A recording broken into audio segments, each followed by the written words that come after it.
This program features live coverage of an African safari and may include animal kills and carcasses.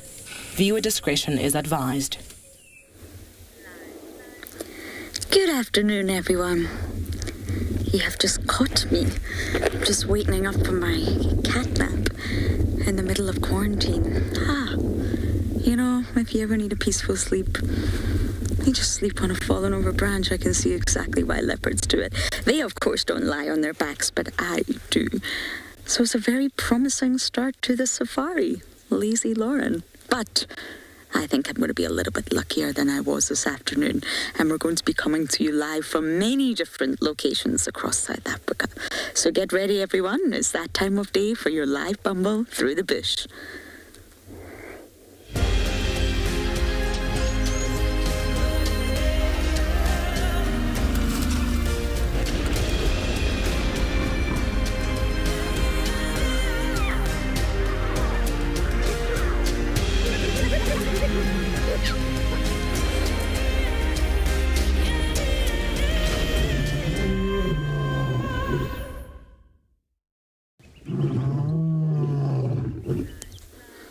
Welcome aboard, everyone. Great choice to jump on board with us today. Your live bumble, which will be very bumbly, I can assure you, but it's going to be fun. At least on Wendy, that's for sure. My name is Lauren, and I do have Morgan on camera.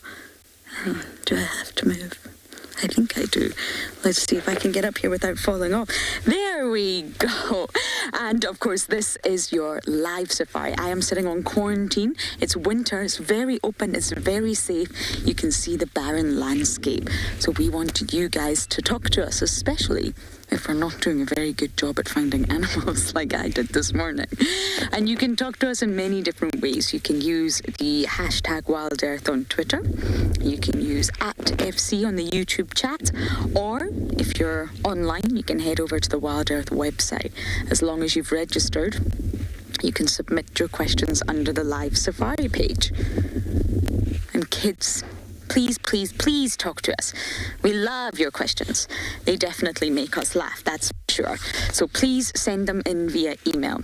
And the email address is kidssquestions@wildearth.tv. Okay, everyone.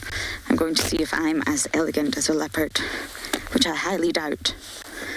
Off this tree for you all. Shall I jump? No. Shall I walk down here? Yes. But my plans for today: 1, not to fall, and 2, to try and find some animals. But it's actually extremely hot today. There we go. Ta-da! So I'm going to head to Chitwa Dam. I think that's my favourite water body, and I think Tandy and Maribs are still around there somewhere. Where is the question? But they're on Chitwa. So I think we're going to spend some time at the dam, look at all the wonderful birds and everything going on, and hopefully find Tandy and Maribs. That was fun. Are you ready to bumble, Morgan? You are. Let's do just that. And this is it. I find winter in South Africa very confusing. Winter in the UK is just cold, cold, cold, grey skies and cold. You know what you're going to get. But winter in South Africa, well, it starts off very, very cold in the morning. And then in the afternoon, it gets very, very hot. Almost feels like summer. It's not, but it almost feels like that. You're in short sleeves, sky is blue, sun is shining, but it cools down very, very quickly. It's just a very confusing season, I must say. And I'm talking about weather, so why don't we take a look at the weather across all our locations?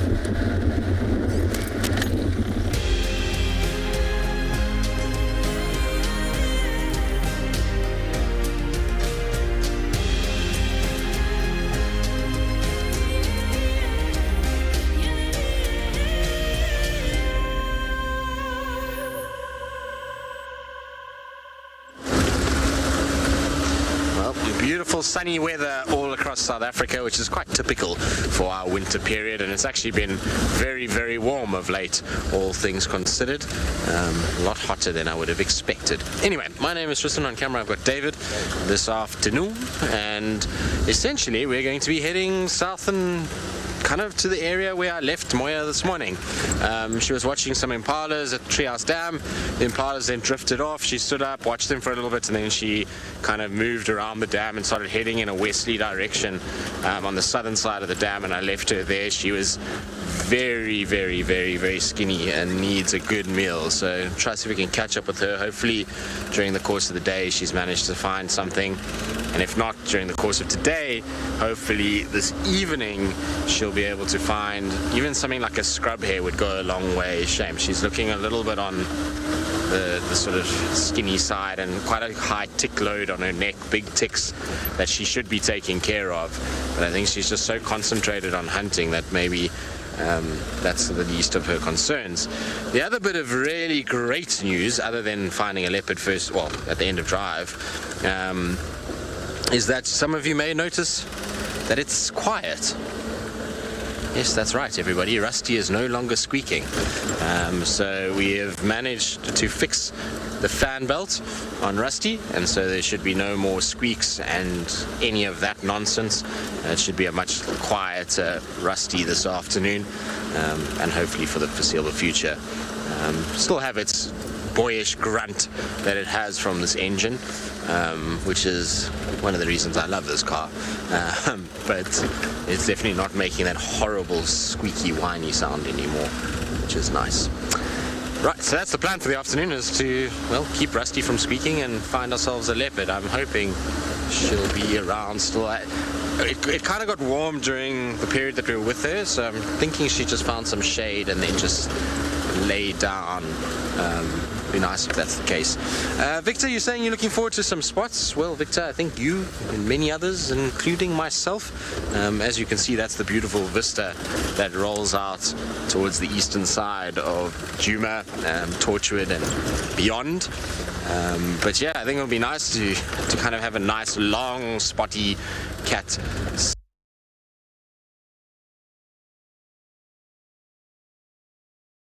Confident, if I'm honest with you, that Moya is going to be here. I have this sneaky suspicion, because of her skinniness and her desperation for food, that she's going to be moving, and I think she might have moved across into Little Gowrie, Hoffman's, or even maybe Arathusa. She was quite steadily mobile when I left her. I thought I saw some tracks here, but they are for a civet. Actually, looks like there might have been two civets together. All right, well, while I carry on and go and see if we can find the tracks for Moya, let's send you across to Dyke to say good afternoon.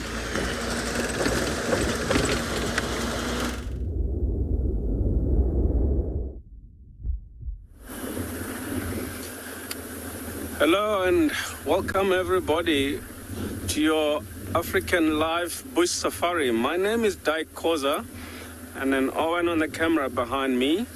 The plan for this afternoon, we're gonna be heading on the eastern part of this reserve to try see if we can find any fresh signs of a leopard and follow up on those. As you can see, this is a beautiful afternoon, nice and warm, partly cloudy up in the sky. So hoping that a leopard may try to hunt just before the sun goes down, because there'll be lots of movement of other predators like hyenas. So this is about time. Even though leopards hunt at night, I personally think leopards make most of their kills in the day than at night, because there's less movement of other predators like hyenas. So they have a chance to feed off the carcass and lighten it so they can take it up a tree. Then they've got food for the next couple of days. So yeah, we're hoping to find these leopards or some fresh tracks and follow them before the sun goes down. Otherwise, let's hope to see lots of stuff along the way, because a leopard is not the only animal that exists in this reserve. As this is like a big five area, you never know. Like this is the place where you never say no, because anything can happen. We might find some elephants or lions, maybe buffalo, while we're looking for the leopard. And always people want to see big five. There's lots of other species that you can look forward to see, like giraffe, wildebeest, zebra, impala, kudu, lots of other species of animals in this reserve. So I'm just hoping the plan A is going to work for us and find this beautiful leopard in the reserve so that we can view that leopard. And this area we're driving through now, it's a area where there's a female with 2 cubs. Some of you, if you've been following us for the last few weeks or few months, may have seen this leopard known as Ngala female. So this is her territory, which she operates around this area. And we're hoping to find maybe her tracks and the cubs and follow and see where she take us to. It will be really nice if she's on the kill with the 2 little cubs. We might get to see them feed or watch them playing, maybe up in the tree, because the cubs are very cute to watch, unlike the adults, because sometimes adult leopards lands, unless they're really hungry, this time of the day they'll be lying down. So we're hoping that the leopard is somewhere in the area and then we can see that. Let's hope to find this leopard this afternoon so we can see that. And wish us luck for the afternoon. As you can see, we just drove through this dry riverbed, and leopards are riverine areas, thick bushes. This is a suitable area for a leopard to hunt because they, unlike the cheetahs, which, when they hunt, they stalk and pounce. So this is a kind of vegetation they'll look. So, we're hoping to find the leopard tracks and see if we can find one this afternoon.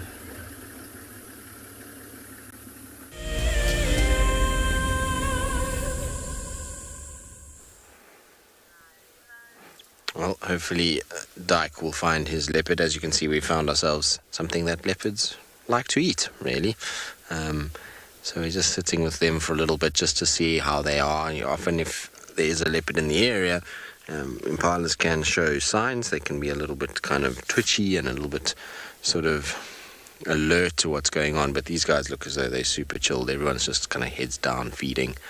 I don't think Moya would have come this way. We're now right in line with where I last had her.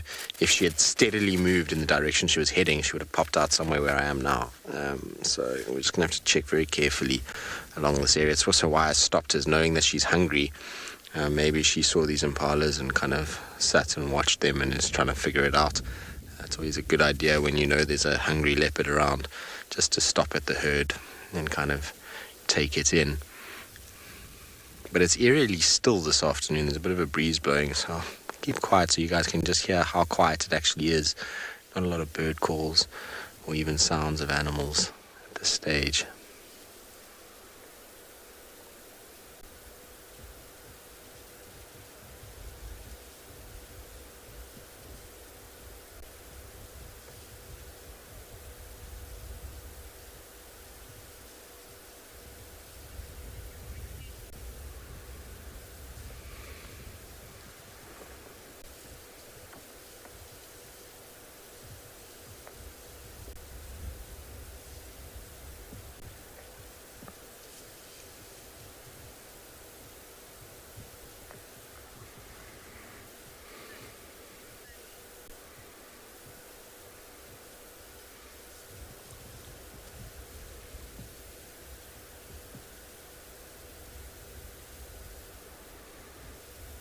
Alright, we're going to leave our impalas to themselves. They don't seem like they are too worried about anything. They're just scent marking and feeding.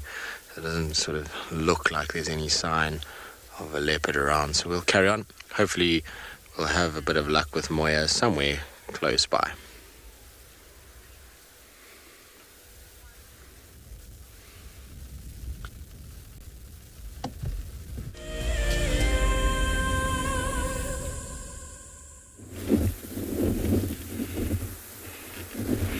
Good afternoon and welcome to Tswalu Kalahari. Another very beautiful day here. Bright blue skies, a bit of wind coming through still from the morning. but nonetheless a very, very beautiful day. What we have there is some southern giraffe, some of them just lying flat there. My name is Obakeng, and behind the camera we've got Gerrit doing a very wonderful job for us there with the camera. A beautiful landscape, as you also can see there, the corona back in the background. Just grazing along there. Some of them already lying down and regurgitating and chewing that cud. Remember, your giraffe would have 4-chambered stomachs, so the ones that would be lying down, it's not really that they just lying down, they busy regurgitating and chewing that cud. This afternoon I'm going to be heading more southeast of the reserve, looking for the southern pride, that is our lions, and see if we can find them this afternoon.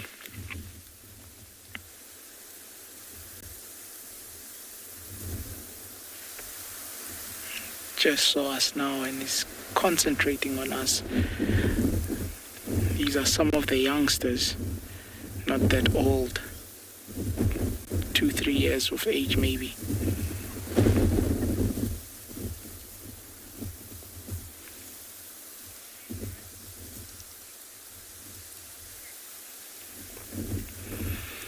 Alright folks, we're going to be moving on and trying to find that southern pride. While we do that, enjoy another very beautiful property in Africa.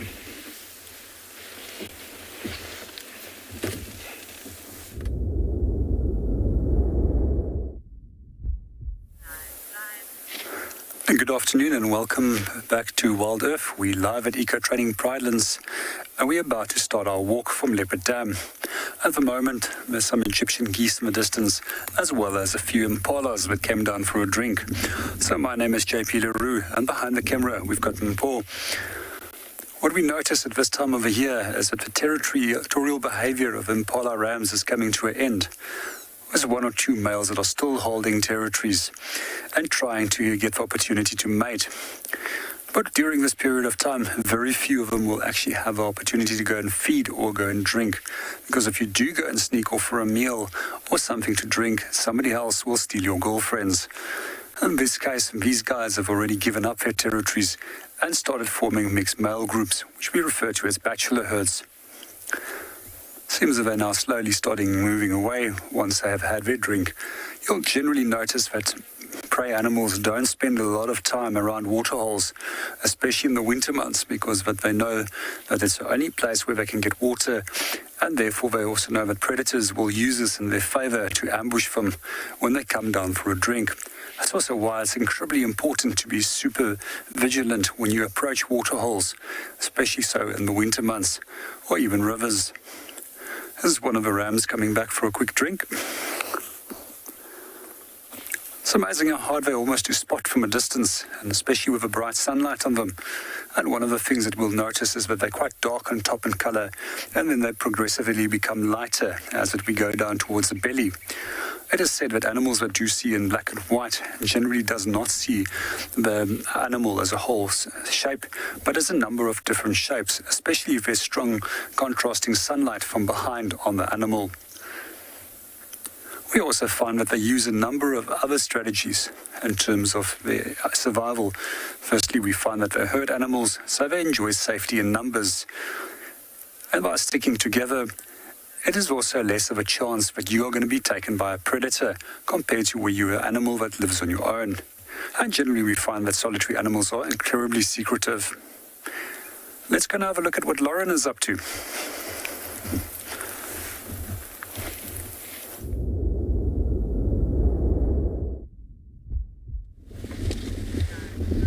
I've just had the most perfect sighting at the dam. Morgan and I were both talking this morning about how we haven't seen elephants. I really want to see elephants. And here you have it. Lo and behold, we're at Gowrie Dam. So they're also on the dam camp.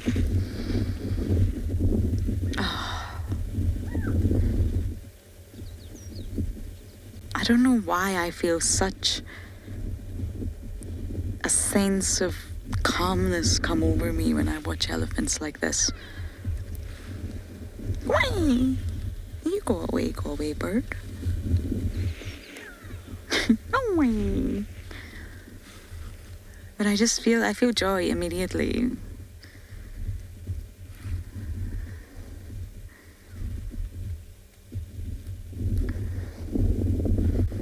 They're such beautiful animals, figuring out their way across the landscape in such a different way from us. Feeling vibrations, hearing sounds that we just simply cannot hear. Smelling things that really we probably can't smell, to be honest.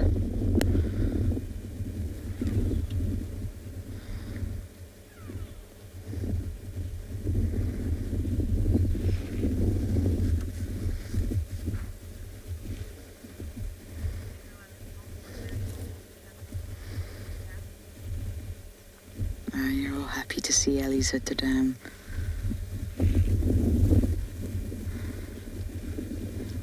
Stations on mobile. Any updates? Good afternoon, Tristan. Do you know what, Morgan? I think I'm just going to reposition a little bit. There's one straggler coming down, but I think I'm just going to get these ones drinking.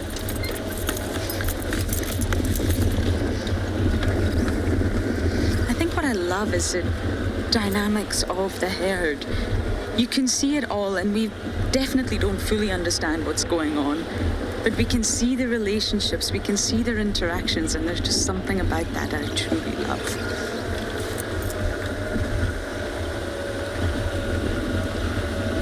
How is this, Morgan?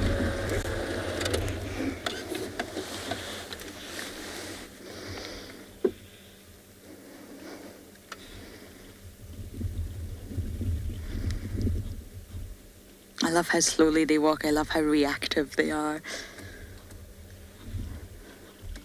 I love how tactile they are. I'm quite a tactile person. And elephants as a species are particularly tactile.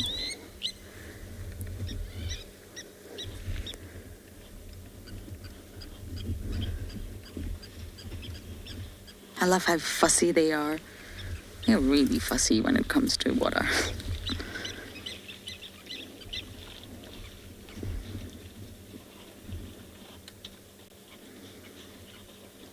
Oh, they're all splashing in the mud. Can you see them? Okay.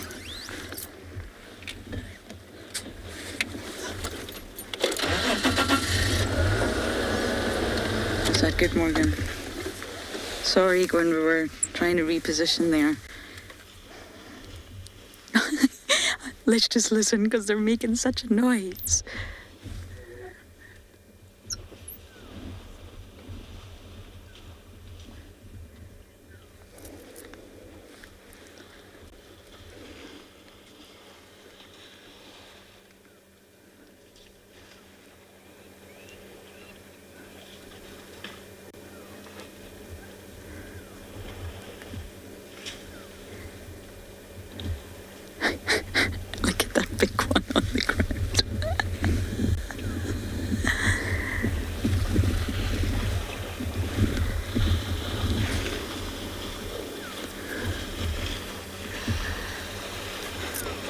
Can you hear them?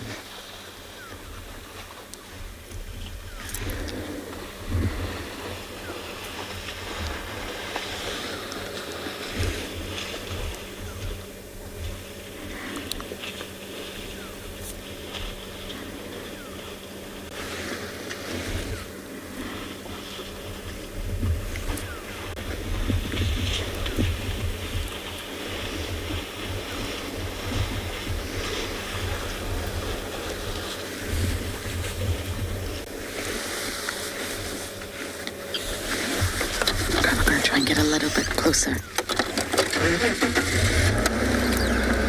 Wildflower, you're saying this is Friday at the mud pit. I know. I don't know if you can hear the noise. I didn't get clarification, but they're being very, very noisy. It's a little bit windy today, so there's a chance you might not. that it's Friday. Living their absolute best life.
I want to give you a little bit of a sensory experience because they've unearthed all the water, all the mud.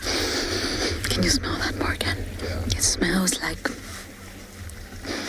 really, really wet soil, earth, damp earth, mixed with dung and algae. It's a very, very strong aroma right now.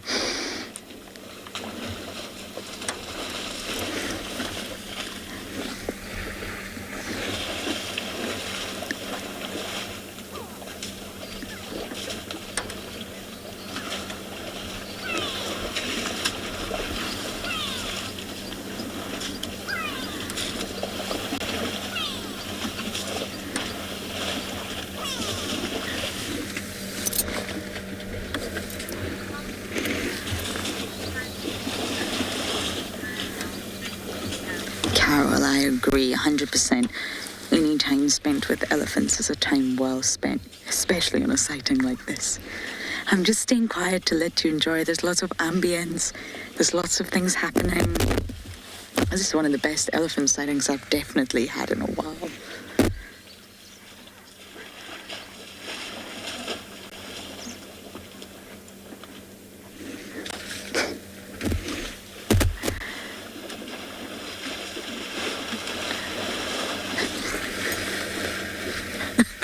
Just face planted. Oh dear, what are you doing?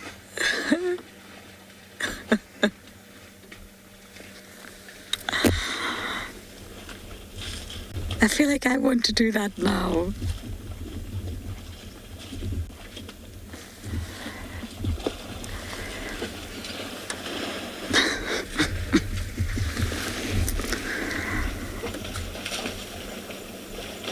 It just looks like sheer joy.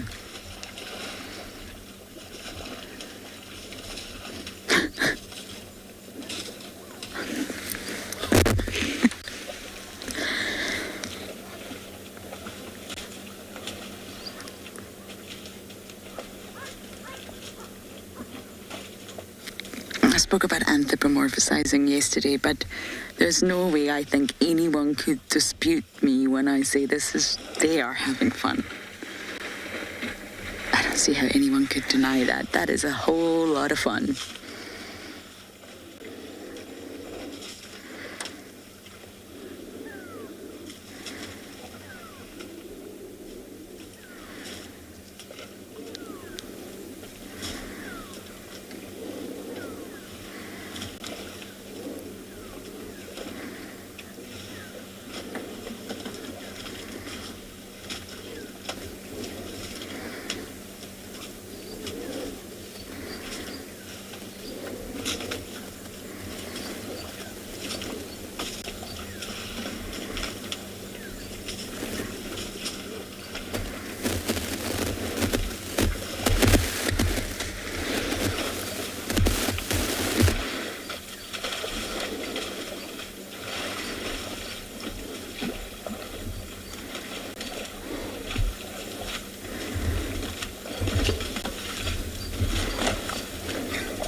Everyone's face planting again.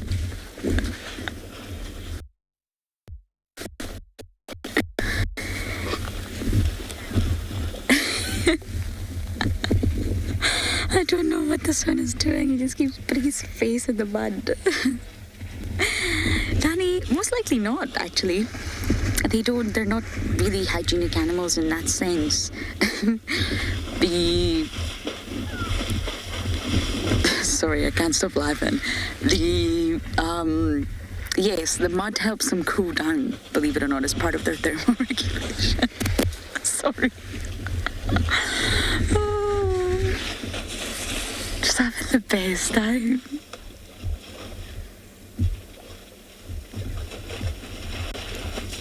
Yes, as part of their thermoregulation, so the mud actually helps cool them down, dislodges any parasites, sort of really gives them a good spa day, if you like, a little bit of an exfoliation.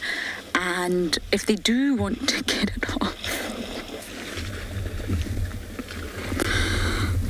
everybody's face planting now.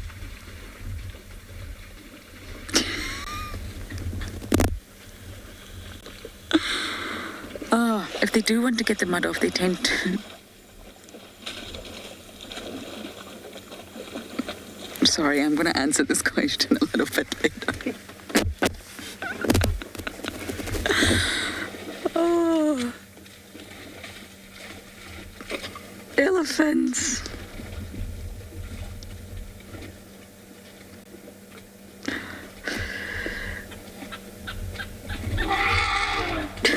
Okay.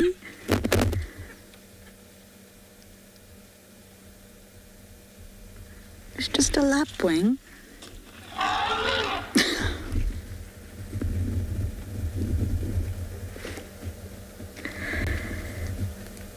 Oh, that sighting has definitely been my favourite since coming back. That was absolutely hilarious. Sorry, I lost my marbles there, but the wrinkles on the skin actually hold in the mud. They hold in the moisture and the wet mud itself, and it really assists in the elephant cooling down as well as just feeling jolly good. So they won't clean themselves. No, you can just see that they're not going to clean themselves, but if the mud becomes itchy, have you ever sort of been caked in mud and you sort of feel just, I don't know, your skin feels itchy after a while? They'll just sort of rub their bodies against tree trunks and branches and termite mounds. But look at the mess they've made. Can we have a look at the mess? This is also another reason that dams lose water very quickly. Chaos.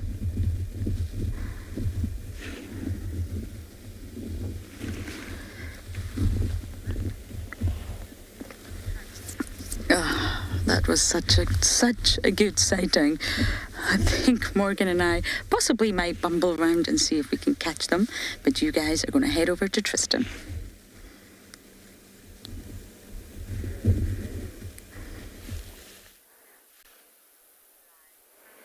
Well, while Lauren enjoys her elephants, we found what we're looking for in the form of the footprints for Moya. I'm pretty sure these are hers from when we actually had them earlier today. Where we had her earlier was straight down this road towards a dam, and she was heading in this direction. And actually, if you look on the road, you can just see the little tracks going tick, tick, tick, tick, all the way along. And eventually, she then cuts off slightly and heads sort of southward. So the chances are pretty slim that she's still with us. This towards the boundary is very, very, very, very close. You can see those little foot marks as she goes, those kind of dark shadowed little bumps in the road. That's all her feet coming down to eventually the point where she kind of comes past us, and there's some nice clean tracks that you guys can see over there. So what we're going to do is we're going to try and kind of follow them just to the boundary. Like I say, the boundary is very, very close. It's not far at all.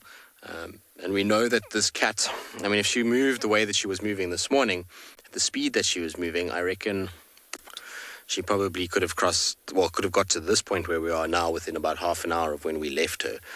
So that's like 10 o'clock this morning. So she can be a long way by now, given that it's, 10 past 3 or 5 past 3 now. So we'll just see how it goes. But I just need to turn around so we can follow this track and check. I did check briefly to see if there was any sign of her at the quarry.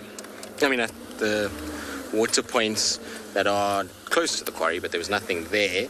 So what I'm going to go do now is go and check the quarry itself and see if there's any sign of her on that side. In the meantime, though, let's send you back across to JP and see how he's going on foot.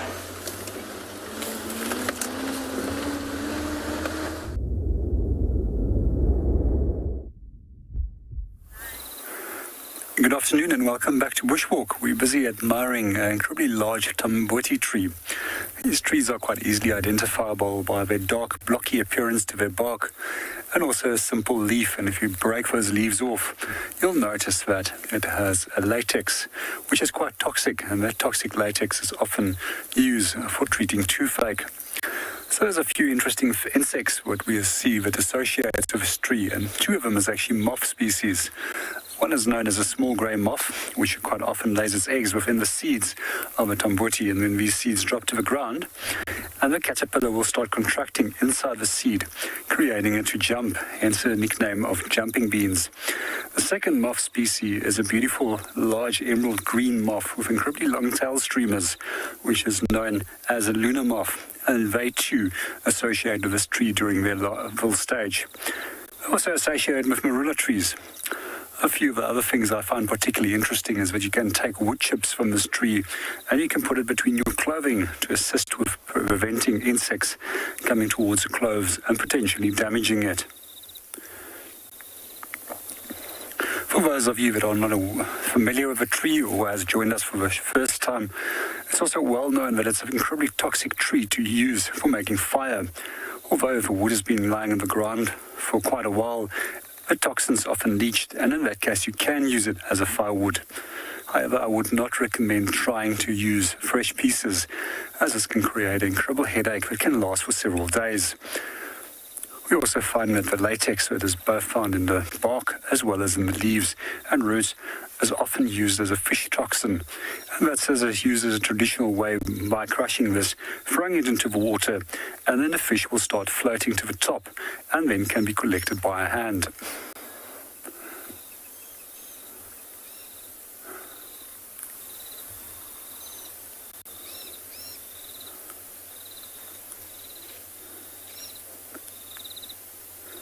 Well, we're going to move on and go and see what else we can go and find.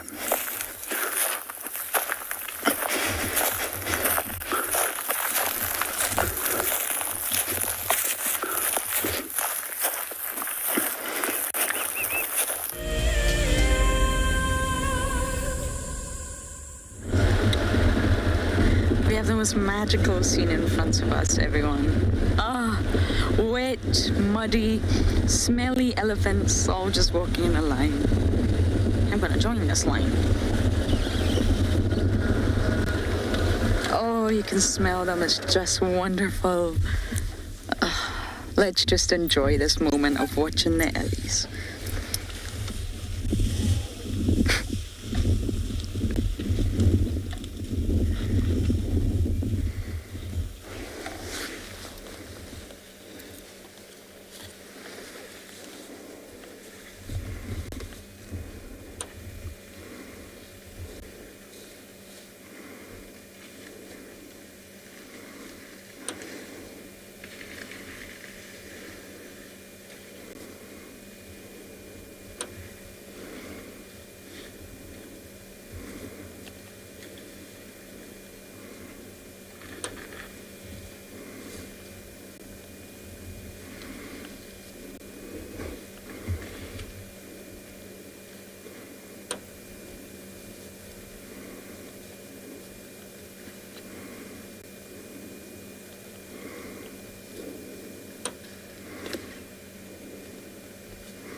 Wasn't that so lovely as they walk off into the distance? Big, wet, smelly elephants.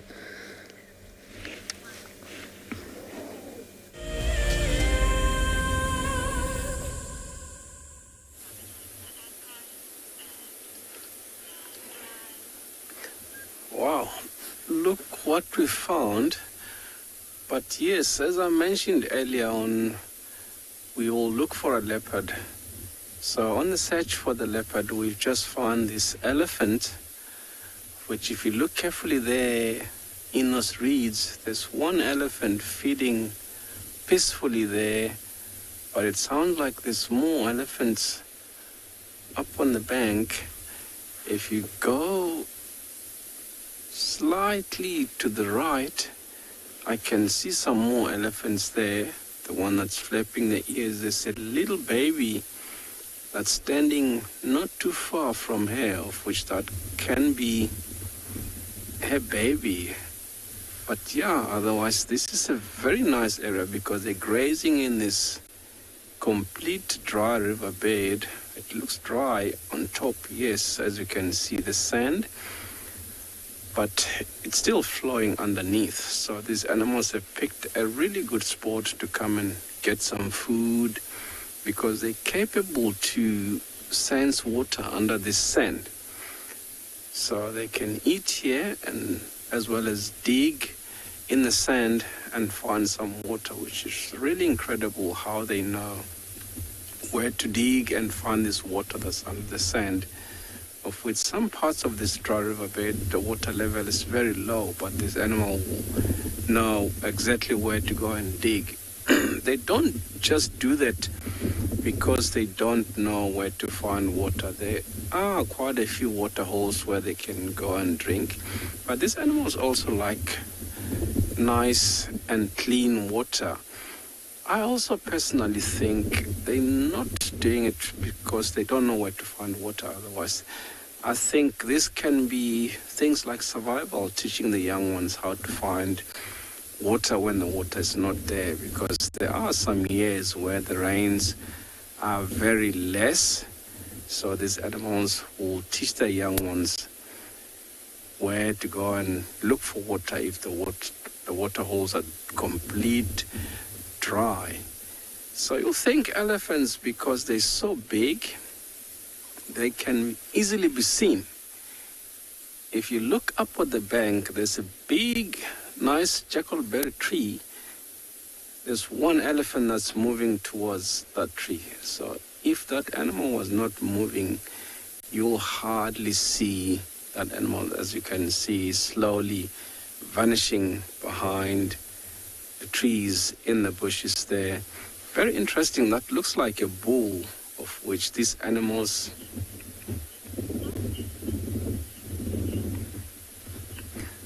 Good question, Norman. Elephants are not territorial. They just roam around. They move around a lot, so you can't estimate where to find this herd again tomorrow because they move around a lot. Besides, these animals are matriarchal society. They lead by the female, so that's why, as you can see, the bull seems like if he's moving away from them, because the bulls sometimes can be alone as they need a lot to eat, of which these animals can take about 250 to 300 kilograms of food per day. And yeah, otherwise, because the digestion system is so poor, and then that's why they need so much to eat. Only 40% of what they eat get digested, and the rest just pass through their stomachs. But even if that bull is alone, he will know exactly where they are, because these animals can communicate between 15 and 30 kilometers away from each other by sound, which sounds like a stomach rumbling, but it's a very low frequency of which the sound that our ears can pick up can travel that far.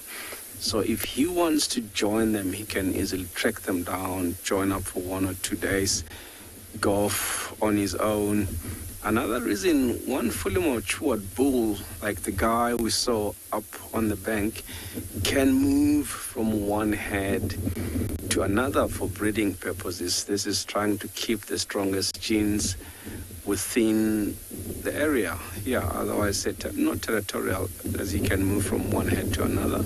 And even this head that you can see can be just a small family groups, because these animals can be in large head, maybe 30, 40 animals, or sometimes the largest head I've seen was over 100 elephants drinking at one of the waterholes around August. So there can be small family groups that group together and form one large head.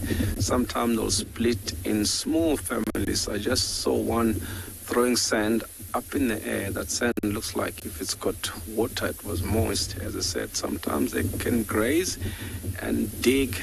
Not that particular one, that's just having a sand bath, the one behind it. So yeah, they can graze and get water in this river beds, of which it's quite a nice area for them to have their food. If that answers your question, these animals are not territorial, but they matriarchal society. They lead by the female. The female is always the leader. I suspect the one that's about to go up the bank can be the leader of this herd. As you can see, it's just a small group of elephants. So this can be a small family groups, unless this is just the tail end of the herd, which the rest may have gone ahead. That's why the bull left. Maybe he's following the others where they headed.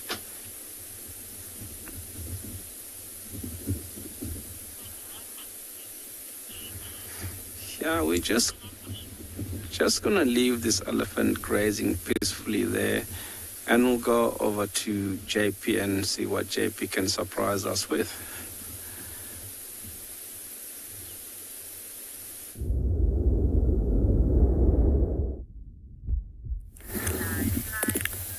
Good afternoon and welcome back to Bushwalk. So one of my favorite reasons for doing walks and not drives is that I can get on foot and get right down onto the ground and enjoy tracks, which is something that I spend a lot of time looking at.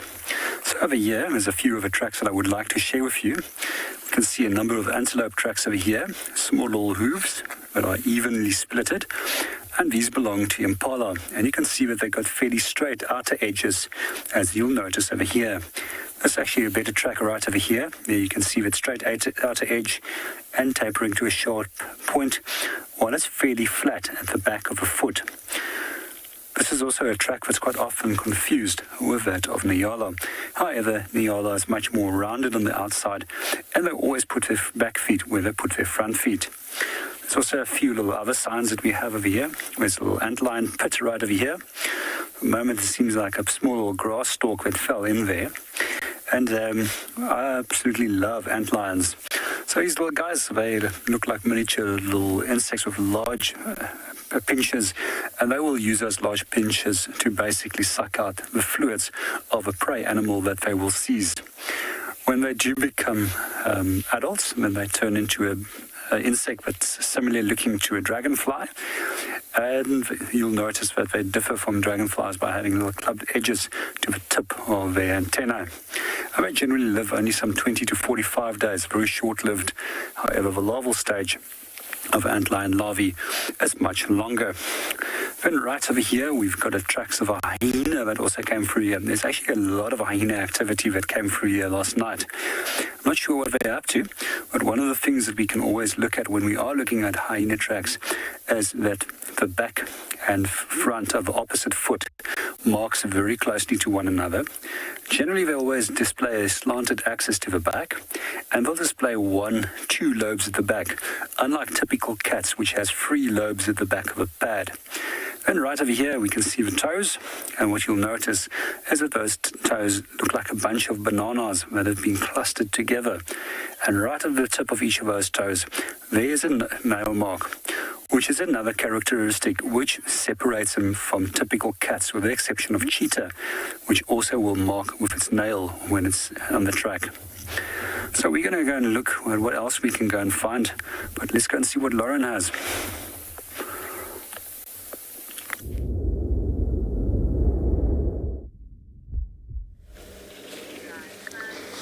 We managed to catch up with the herd and follow them all the way down the road. And you know, even if you didn't see them physically, you can smell them. They're wet, muddy, smelly elephants. They have moved off into the block, and we're not going to entirely follow them all the way through the block. You can follow them along the road, but I think once elephants move off, and they're very mobile, they're really walking, it is best just to let them feed through the block and then try and catch them at the other side. As you can see, the mud dries very quickly. Obviously, the big clumps fall off, but the mud dries very, very quickly. Their skin doesn't shed, so that epidermis doesn't actually shed. Ours does, we just don't really notice it. We do notice it in times of like winter when we get really, really dry skin. And it's sometimes a little bit itchy and it looks a little bit reptilian and you need to moisturize. However, the skin itself doesn't actually shed, so it just builds up and builds up. It's highly keratinized, and that's when this sort of myriad of channels, they call it, breaks out on the skin. It's a network of channels. It's not actually wrinkles like we call them. That's probably really incorrect to say wrinkles. It just looks like wrinkles from a human perspective. Wrinkles is something no one wants, but we all get, don't we? And it's actually a myriad of channels, a network of channels that are there with a purpose. And the channels are there to cool the elephant down, and it's between 5 to 10 times more effective than having a completely smooth surface. So you have smooth skin, not very good views. Morgan's eyeballing me from the back. We can get a little bit closer. But if you were to have completely smooth skin like ours, or at least the babies, shall we say, then there would be no water retention. But because there are all these channels that holds in the water, and it's 5 to 10 times more effective. That's a lot, up to 10% more effective at cooling the animal down because it holds onto the water. And if you compare African elephants with Asian elephants, African elephants have a lot more wrinkles, or should I say channels. I'm going to start calling my wrinkles channels. What do you think of that one? The next time someone says I've got wrinkles, I'll say no, it's just channels. Highly keratinized channels that helps me cool down in the sun. It's fascinating. They have really fascinating skin. Does not shed, so it just keeps building up, and that's why it's 1, so thick, and 2, so wrinkly. I'm not going to follow our elephants anymore, I'm afraid.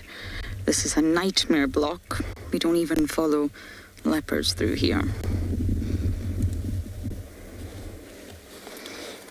I think we're just going to leave these Ellies. It was a highly entertaining sighting.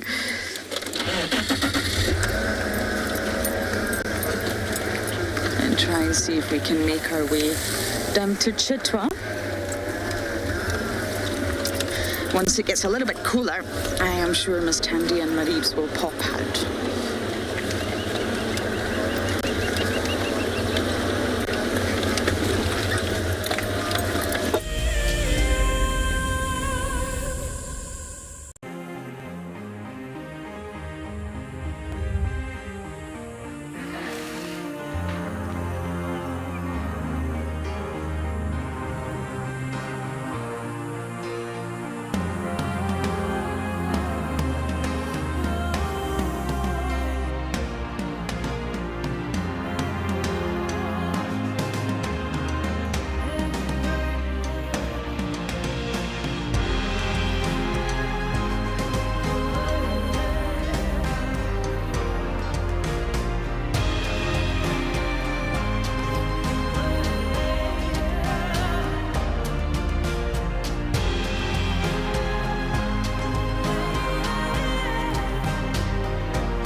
Hi, my name is Tristan Dix, and I am a guide here at Djuma Private Game Reserve for WildEarth.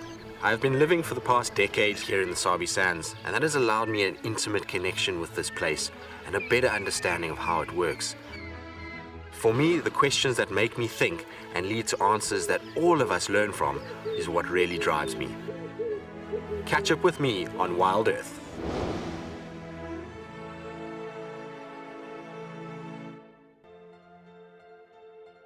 this is a battle of two great carnivores of the African wilderness. Whew. Whoa! You don't want to be under those jaws. Definitely, this round goes to the lion. Look at that. Fantastic. Expect the unexpected here on WildEarth Daily. Hello, I'm Marna, your WildEarth Safari Guide from andBeyond Ngala. What I really like about connecting with WildEarth viewers is that we get to speak to viewers instantly, and I get to show you this beautiful property. If you want to ask me a question, register on the WildEarth website. Simply head over to the live safari page and you can submit your questions there. Join me or one of the other guides twice a day on WildEarth.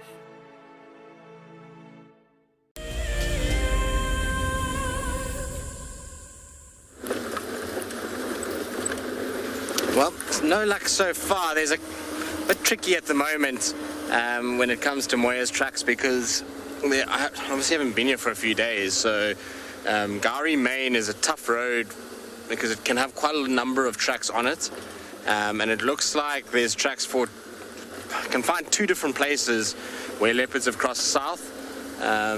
Obviously there's cars over the top, which, I mean, even if it was her this morning, it's very possible that the cars, oh, it's definitely possible that the cars would have driven over the top of hers. The last tracks I have are in the block behind me here. They are heading towards that main road, but I just want to check because there's a big game path, and if she follows the game path, it actually spits her out, and then she would cross the road back into the northern block. So I just want to quickly check that she hasn't popped out here somewhere. What's this?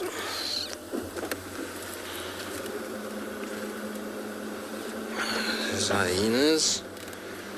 Come out there. So I don't know if maybe she just hopped across, or it's one of those tracks that I've seen that have crossed over. I mean, they just don't look as fresh as the ones that were following through the block, but the reason why they won't look as fresh is because when they walk on that road there, it's obviously the cars drive all over it, which causes you know, an erosion of the track when a big fat tire comes over. But the second thing is the cars there, because of how the speed at which they travel, it's a deliveries road and an access road is a little bit quicker than on roads like this, and so there's a lot more dust that's kicked up, and as the dust is kicked up, it settles on the track, and that nice, beautiful, smooth, kind of crisp, defined edge is completely lost when the track is, well, when they drive past. So, you know, you get what looks like a much older track in a place where you should have obviously quite fresh ones. So it's tricky on Gowrie Main, but we'll just keep having a look around. I really do suspect that she's already crossed out, but I can't really stop until I'm 100% sure I find exactly where, according to the tracks. All right, so nothing coming out. Just want to check the path coming out this side. If there's nothing there, then we'll turn around and go back to the last tracks and walk them through. In the meantime, though, let's send you to JP, who's also doing tracking.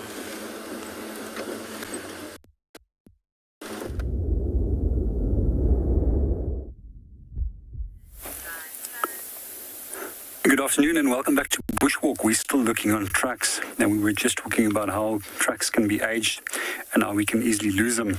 In this case, the road was dragged yesterday, and quite often when they do drag roads, it's for a number of different reasons. So firstly, that you can find tracks fairly easily, and in some properties they also do it as a counterinsurgency method to detect when there's poachers coming through. But that's not what we stopped to actually look at. We came to look at these little tracks that we can find over here, and they're belonging to the group of my favorite birds, which is hornbills. And this most likely been made by a yellow-billed hornbill, if I take the size in consideration, as red-billed is a slightly smaller species. Here we can see the hind toe, and then 1, 2, 3 toes pointing forward. And this foot structure is referred to as a syndactyl foot structure. So syn means together, and dactylus or dactyl refers to the foot or toes. And it's partially webbed. What we can also see is that there's our right foot, right foot, and then again a left foot. And this bird was actually running on the ground, most likely trying to run after something. And then somewhere over here, he stopped again. However, the tracks aren't as clear over here. and that just means that he rested somewhere over there. Alternatively, you also see them hopping on the ground sometimes, and in that case, you'll have a feet next to one another, and then at intervals, you'll see that the 2 feet is spaced apart from one another. So we also find the same foot structure with birds such as kingfishers, as well as rollers. One of my other favorite foot structures is actually a foot structure that is referred to as a zygodactyl foot structure, where it forms a cross. So 1 tube pointing forward, 2 pointing backwards, and 2 pointing forward of the toes. This is quite typical of birds such as woodpeckers as well as oxpeckers, and this allows them to cling more effectively onto the side of animals. We also find this with a very unique bird of prey, which is known as the osprey. However, the osprey can manipulate one of the toes to reposition so that it can have a better grip on a slippery prey item such as fish on which they specialize.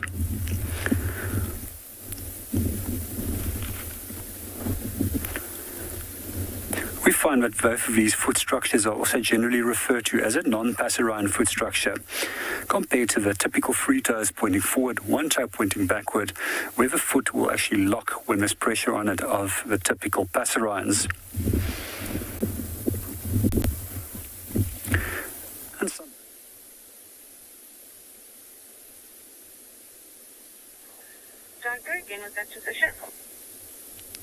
Falls north of the drainage line from HH.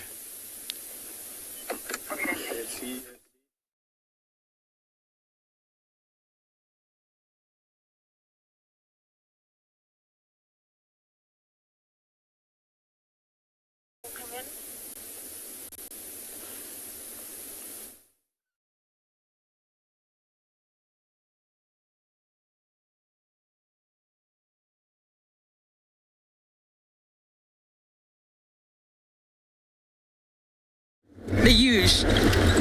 The huge. Sorry, everyone. I think Morgan and I are just singing and having a jolly good time here. I do apologize if you caught that and it blasted your eardrums. I'm good at dancing, but singing, absolutely not. Tone deaf. We left the elephants, as I said. They went really... Hello. You guys are nice and relaxed.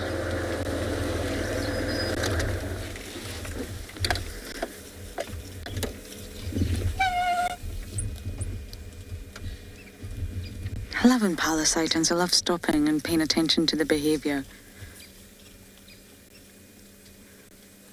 I love the remarkable change in the male's behavior. It is almost like the colors black and white. Could not be further apart. Chalk and cheese. This really makes sense, that one, does it? Chalk and cheese. Salt and pepper. You know where I'm going with that. It is calm, they're gentle, there's almost no aggression. Some of the rams can still be a little bit full of it. But really, they mix in bachelor herds, they mix with the young boys, they mix with the females, the lambs. No fighting, no territorial behavior, no horn rubbing. No, none of that snorty noise. Yes, you understood that they make during the rutting season. Really, it's calm. The minute rutting season comes around again with that change in day length, their entire behavior changes. They are almost like a different species, completely. And it's all triggered by environmental cues, and I just think that's really fascinating. There's lots of environmental triggers on land and in the ocean that we are completely oblivious to.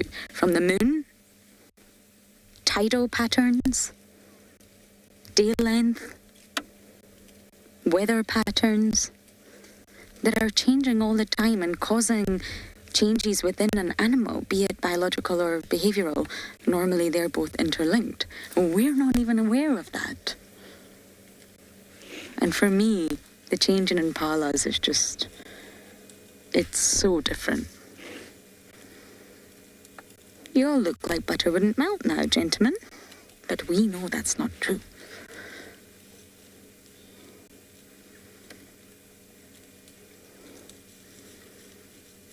And just like that, it all changes. Rutting season's over.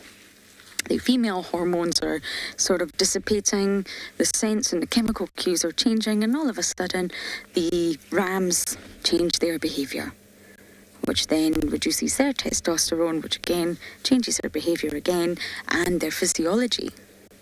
Their neck goes back to its normal size, and life goes on.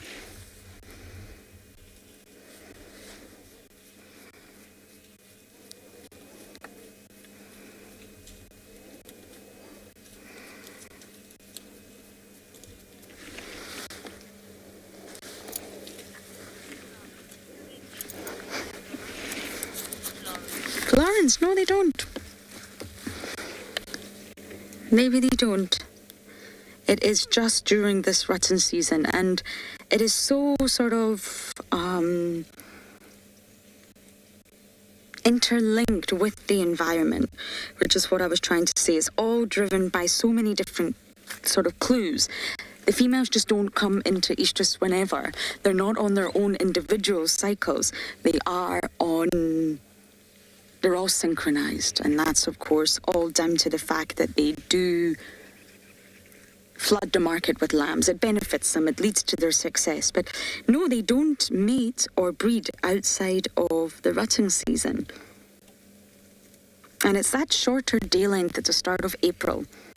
So it's not on the same day every year. It's a shorter day length that triggers that testosterone rise. That's the first sort of domino that knocks over, and it leads on to this huge domino effect. But that's the first one, the shorter day length in April. And then the testosterone, that next domino that's about to fall over, is the testosterone changes the bodies of the mature males, not the immature males, the sexually mature males.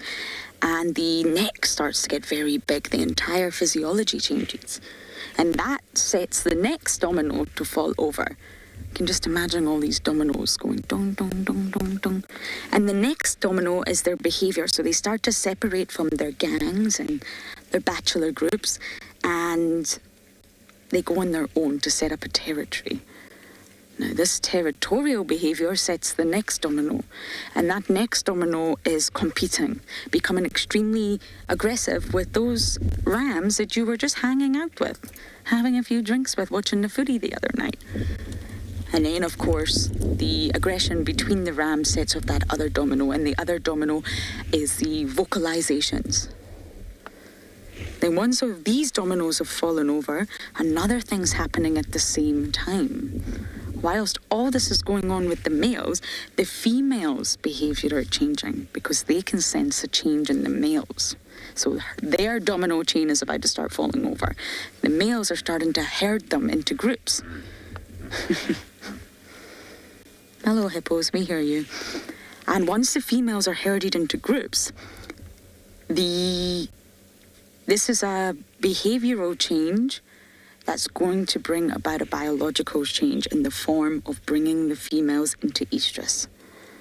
Naturally, once that final domino falls over, which is the estrus, then of course mating commences. Chemical signals are in the air that are going to signal to the males, hey, we're in estrus, we're ready. All these hormones will be released as any mammal releases hormones when it's sort of in estrus, if you like, and the males can smell that, they can taste that, they understand what's happening, and then mating commences. And it's normally quite short. It's about a 3-week period. There's a whole domino effect right through the system. And then once the females come out of estrus, naturally those chemicals sort of signals and scents will dissipate, and then the males will no longer want to mate because the chemical cues are no longer there, and then it sort of reverses itself, if you like. It's a process that I just love talking about. Anyway, chaps, we're going to bumble on, and you guys are going over to a location that I have just completely forgotten.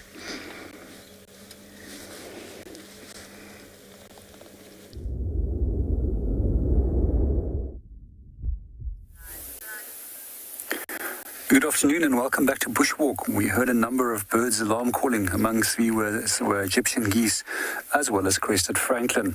We came to investigate, and what disturbed them was this young African fish eagle that's sitting up in the tree. It's also a bird that's quite often confused with osprey due to its plumage that's so different to that of the adults. And normally roughly by some 4 and 4.5 years of age, these birds will obtain their adult plumage. I really love fish eagles, and especially in the way that they hunt. So quite often you can sit and watch them, especially in large rivers like the Sabi River, where they skin the surface for surface-breathing fish, which they will then catch in their talons. Unlike the osprey, which we mentioned earlier, that will dive head first into the water and then grab the fish and fly out. We also find that both of these groups of birds have got very tiny little spines on their feet to actually hold on to those slippery fish and make it more difficult for them to drop it. Generally, what you'll also notice that they will turn directly into the wind as soon as they caught the fish, so that they can have sufficient lift and then fly off and go and perch somewhere and go and feed on that. We also find quite often that African fish eagle will rob other birds of prey from their food. We also see that they will go for a wide range of other species such as birds, and also a number of small little reptiles that they will also take. One of the famous documentaries of one of the lakes in East Africa, they will actually display how fish eagles have learned to actually hunt juvenile flamingos. And they specifically do is fly from above, prevent them from flying up, and then break the necks and drown them before that they feed on them. For me, this remains probably one of the most beautiful and iconic calls of Africa. I'm going to try and imitate it. It sounds something similar to this.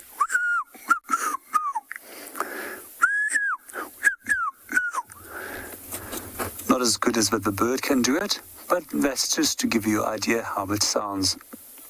I think we actually made him look around now. It's the first time that I've seen this fish eagle right over here. However, I have seen an adult pair flying overhead and displaying the territory, and quite often you will hear the adults calling. It's very likely that this might be one of their offspring. Also, one of the things that I do like about African fish eagle is that it's one of the bird species which mates for life.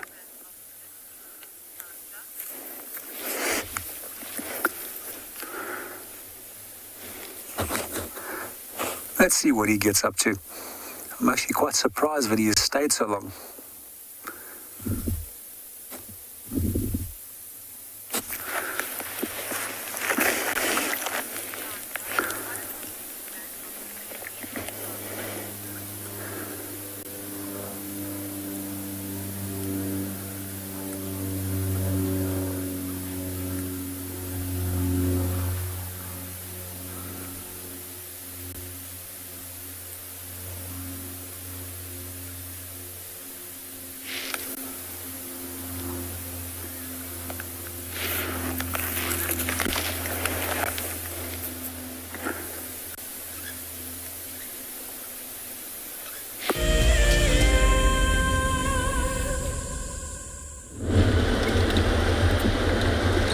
Still bumbling in the jungle. I love this time of day. Once the sun gets too low, it becomes very difficult to actually see. Those low light conditions are really tricky for the human eye. So I'm just going to bumble. We're going to give you some lovely views of everything around us, and join me for the ride.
francolins.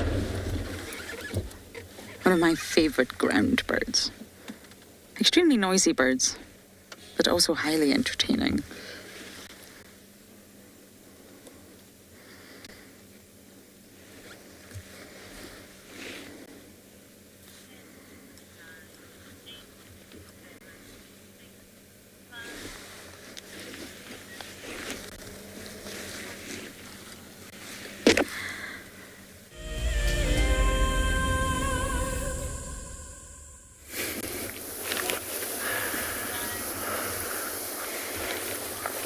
Good afternoon, everyone, and welcome to andBeyond Phinda Private Game Reserve. We're a little bit difficult to tell, but we've managed to find two cheetah hidden in the grass there. Their marking's doing well. Oh, there, the one has just popped its head up. I'm going to show how well those markings actually do in camouflaging them.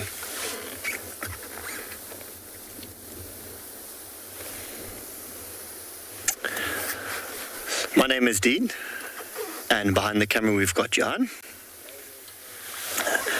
And as I said a little bit earlier, we managed to find two cheetah here, and it's actually a mom and her cub.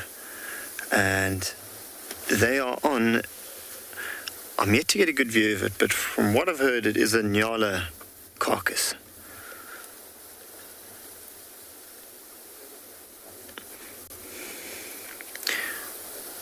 I'm actually quite chuffed we've come across these two cheetah. We've been looking for them for the last 2 days.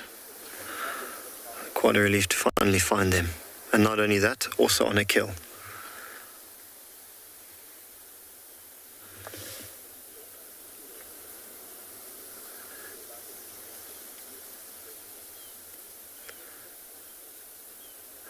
A little bit tricky to find them. Not only is the grass quite long this time of year, it's gone that sort of golden light colour. Oh. Something got stuck in his throat there.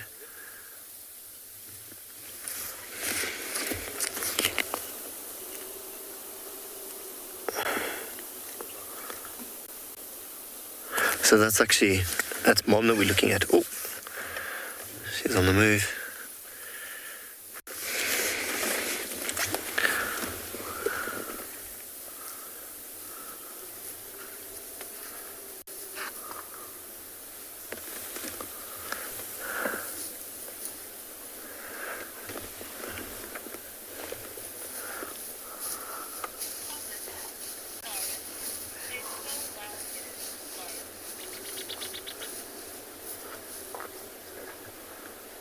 Oh, shame. It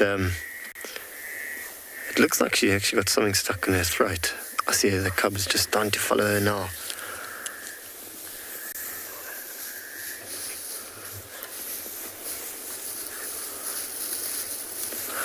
There's a watering hole not too far from here. I have a feeling they're going there for a quick drink.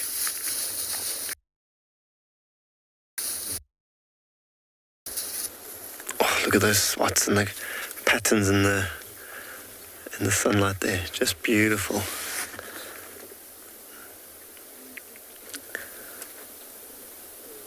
So what we're going to do, we're going to actually try and turn around and see if we can stick with these a little bit.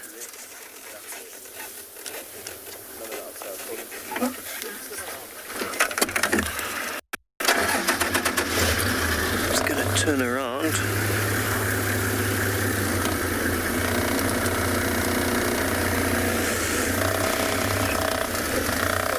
I think in the meantime, I'm going to send you guys over to Alvi, who's still looking for his cats.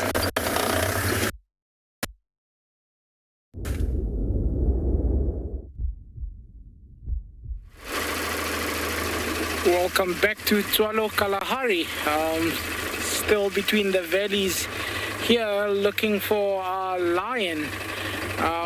Actually, we've got some sandgrass on the road here. Just coming out of the grasses there. Getting onto the road, some sandgrasses.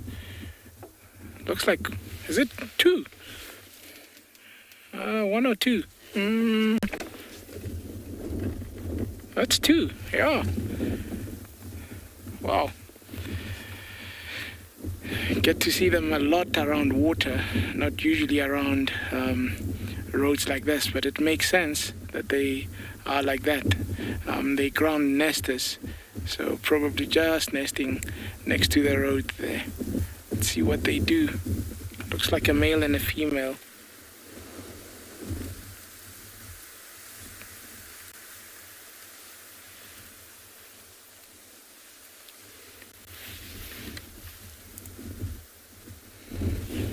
I think we might have just spooked them.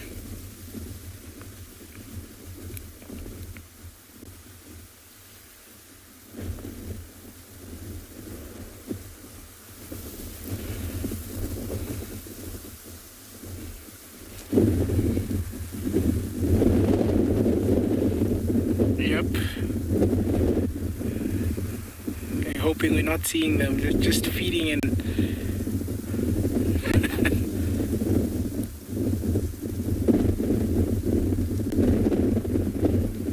You can see the one at the back is a little bit skeptical of what is happening. Keep checking us out.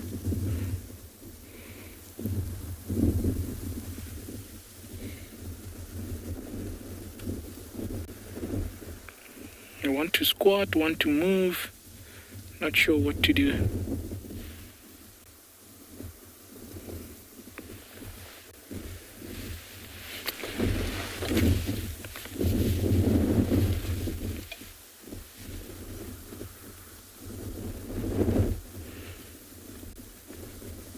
Male in the front is just searching for little seeds there. You can see as it's busy scratching around with the beak, and off they go.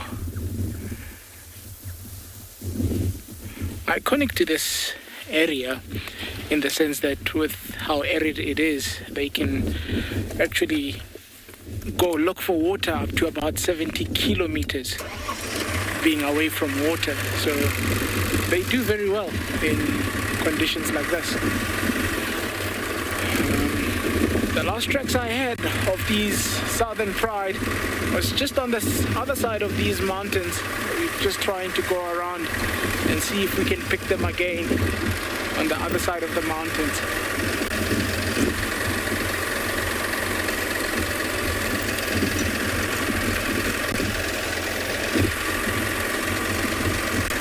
This pride, when looking for food, they can cover big distances. There's some red hartebeest also, just lying on the ground there. Some few youngsters with them.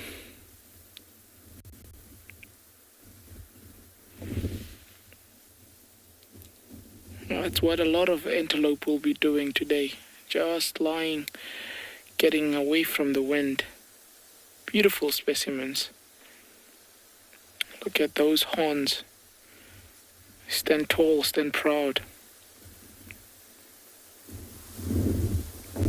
Your second fastest antelope after your tsesebe.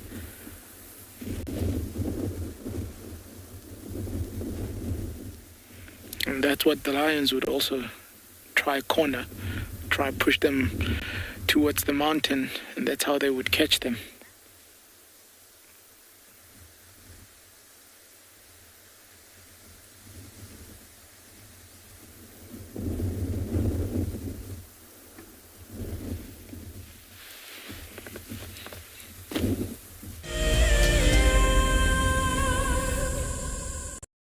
As one of the industry's best and FAGASA-endorsed training institutes, NJ Moorfield Guide College produces professional guides of exceptional caliber and gives students from around the world an incredible experience.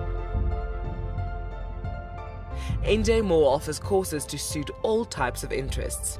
The full-length career course results in a FAGASA-accredited qualification and the option of a 6-month internship at one of Moore Family Collection's luxury safari lodges. Shorter courses are a great introduction for those considering a career in field guiding or even a life-enriching experience in your gap year. With spaces still available in July, don't miss out on this fantastic opportunity to live your African dream.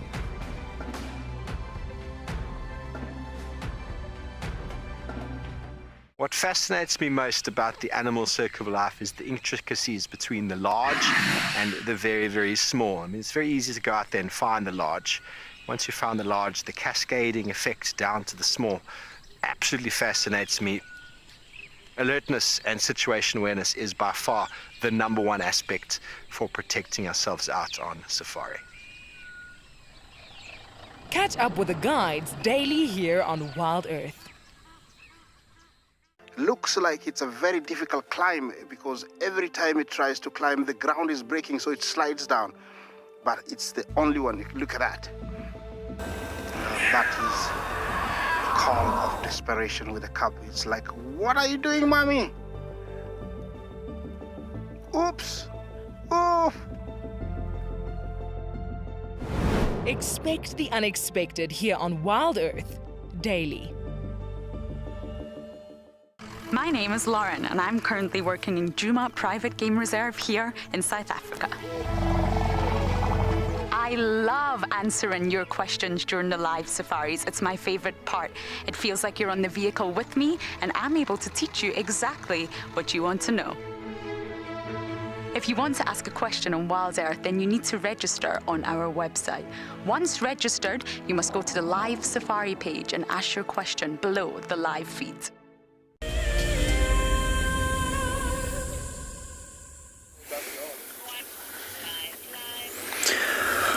Welcome back, everyone, to andBeyond Phinda Private Game Reserve,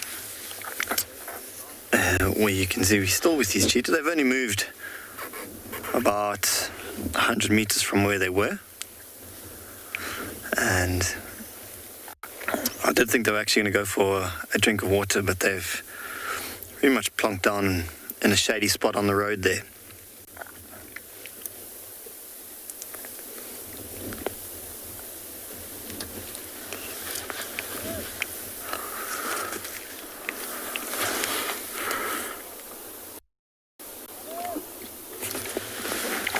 You'll notice how the younger cub's actually licking her paws quite a lot. And look, Dan's asking a really interesting question. He's asking, are there more cheetah than there are leopards on Phinda? Pretty tricky to answer, to get a solid number of leopards, because they, especially the males, they do come and go. Their territories are quite big on the reserve. And they cross in and out quite often. But I would say there's probably there's more cheetah, including the younger cubs, more cheetah than there are leopard on the reserve. Especially recently, we've been seeing cheetah a lot more than we have leopard. Leopard have been eluding us the last couple of days, that's for sure. As I was saying before, Dan's question there, notice how the younger one cub is actually licking her paws quite a bit, and they'll often do that. Cheetah are very clean animals, so after a kill they'll lick any leftover blood and meat that might be stuck in between their claws and their paws. I think Mom just to the right is doing the same thing.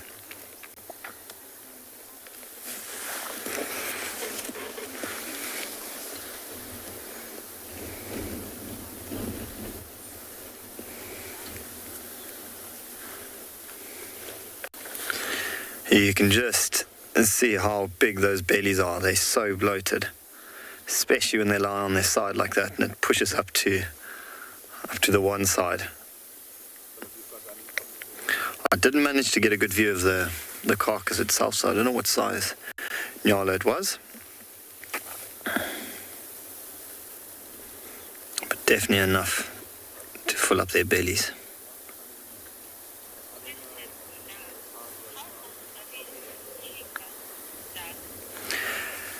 Doug's asking how old are these two cheetah.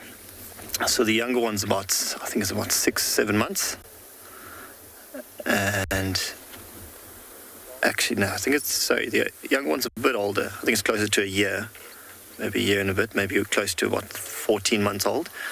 And mom, so one of probably the best ways to age cats is having a look at their ear condition. And you'll notice her ear condition is still pretty good. It's not frayed on the ends. The older cats tend to have nicks out of the ears and scars, especially on the face. They have a few more scars. So she doesn't have that many scars, and her ears are still in good condition. So I think she's only a couple of years, maybe 4 years old, maybe 3 to 4 years old. I'd say that's how old she is.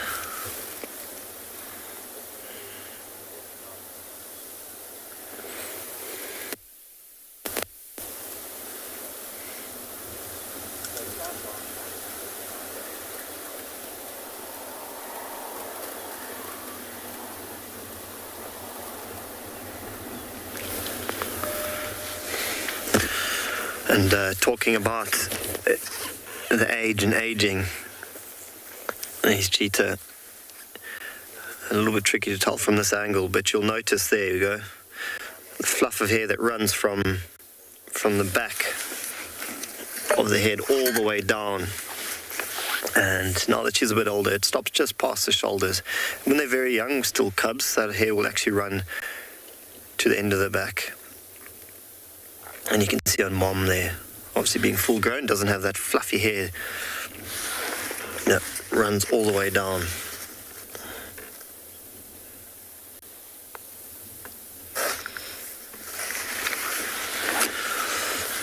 So that little sort of fluff of hair, that mantle, is quite a good indicator of her youthful age.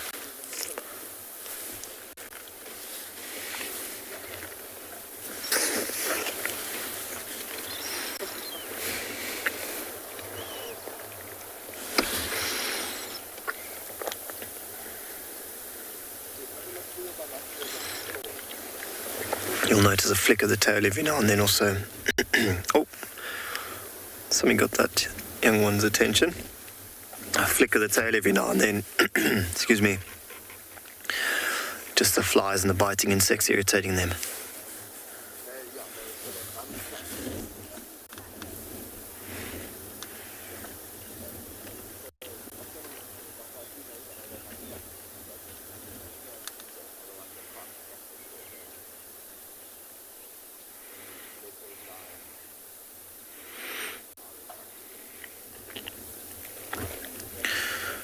Definitely alert. Cheetahs can be quite vulnerable to other predators.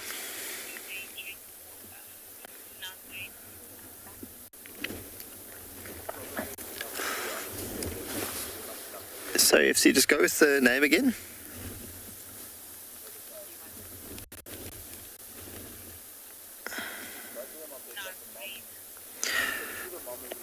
Nazreen's asking a really good question. She's asking how often would cheetah drink water? So they do get quite a bit of moisture from the kills they make, and a lot of their moisture would come from kills they make, but they will look to drink probably every day or two, but they are able to go a little bit longer when water's is scarce, so they can go a couple of days without drinking. But when it's available, they will drink probably, every 1 to 2, maybe 3 days. They'll look to drink water.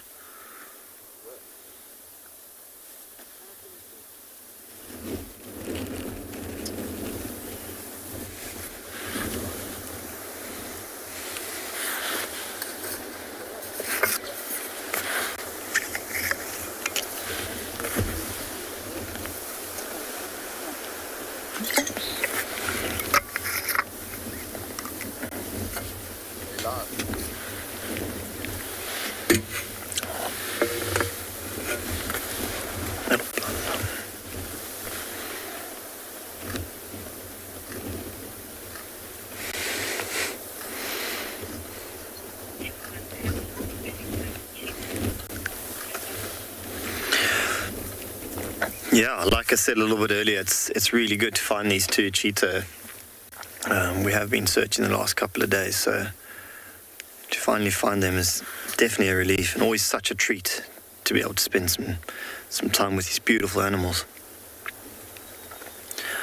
I always say it when I don't see cats for a couple of days, and when I do, it always amazes me how beautiful they are. They are just stunning.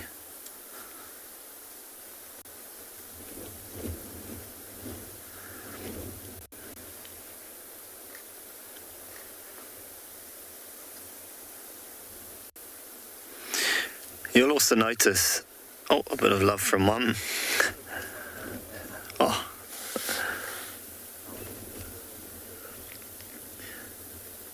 See, that licking and grooming is just reaffirming that bond between them, and also helping each other get the blood and that off.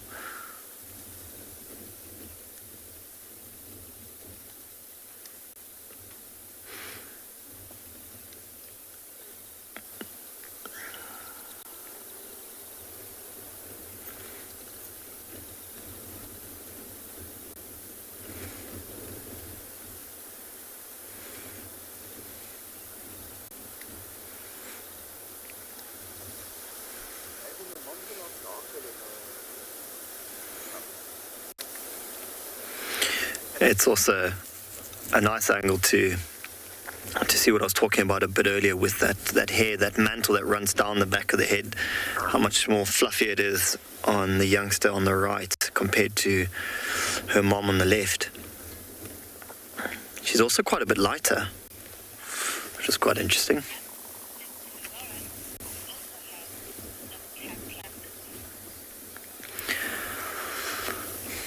We're going to stick with this cheetah for a little bit longer, but in the meantime, you're going to head over to Lauren, who's also having some cat luck.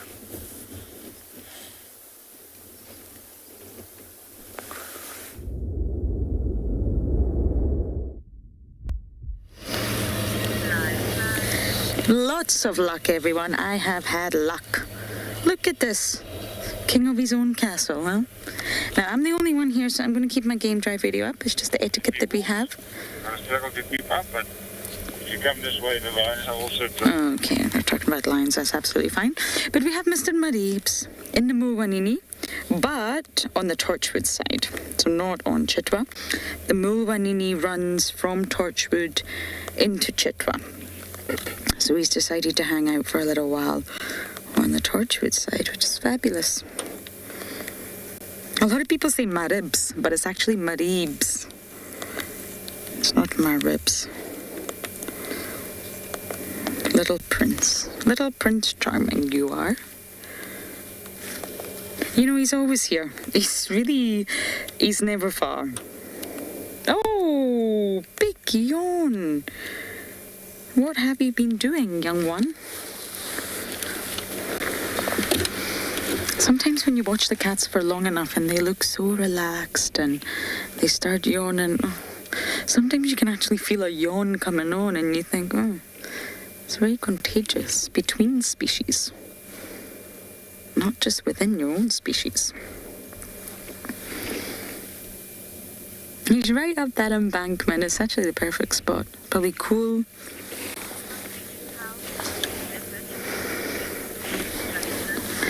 Justin, I've been here almost 3 years now, and we spend a lot of time with these leopards. I mean, a lot.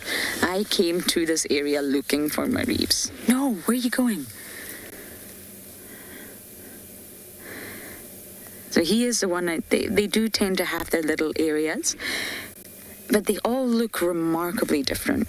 Really, they do. And of course, it's only when you start to spend time with them. I want to move, Morgan. I don't want to lose them. Only when you start to spend time with them do you actually sort of pick out those differences. But I think I'm just very accustomed to these animals. I just just want to see if he comes up here. If he comes up, we can follow. Where are you going, boy? And although to sort of a beginner they all look the same, they really don't. They really don't. There's some similarities between individuals. But if you're a complete beginner, you look for genitalia and size. Immediately you'll know the sex. Look for location. Where have you found this individual? Which individual is it most likely to be? And then look for spot pattern and unique sort of identification features. Trying to figure out a way to get in here. I don't want to get stuck. I think I should go from the other side. What do you think, Morgan?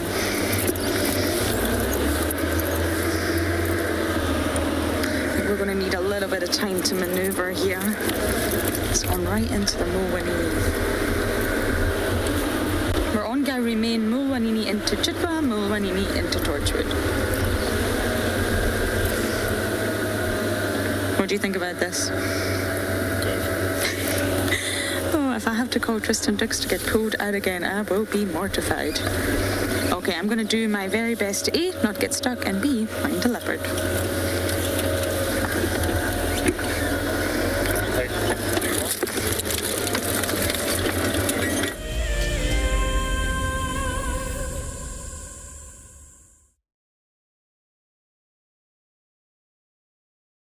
For a leopard this afternoon, unsuccessful finding a leopard. So plan B is to go, if you've been with us this morning, so we're gonna go back to the last position where the lions were seen. If you haven't, there are lions been seen this morning, so they were left somewhere in this area. So we're just gonna move in and see if we can relocate on these lions this morning from the same position, maybe stay with them and see what they do, because yeah, it's cooling down a bit now, so these lions might start to move, maybe go look for water or try hunt and get some food. So it will be really nice for us if we can find these lions and spend some time with them. Who knows, you might watch these lions hunt and catch something, of which it will be very interesting to watch.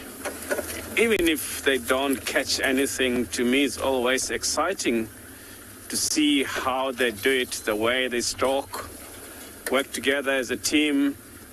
But another interesting thing, even though they work together as a team, is once the kill has been made, it's like every lion for itself. So this is the area where those lions were left this morning, so we're quickly moving into that area to see if we can find them before we lose the light. So the reason we're trying to go in there now is if they've left the area, we still have enough light to follow up and find them, maybe watch them hunt. So it will be nice if we can find them before it's late and spend more time with them. Watch what they're gonna do this evening, because they tried to hunt last night and no success. Yeah, like if you don't know, these animals can live for quite a few days, maybe a week without food. They'll try tonight, tomorrow and the next day until something happens. So let's hope to find them soon.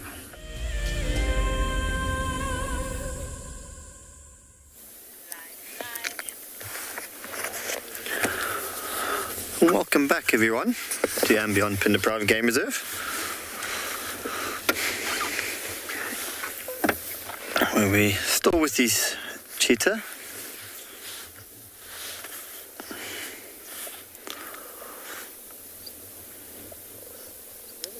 And I'm not sure if the viewers at home can hear it. It might be a little bit soft, but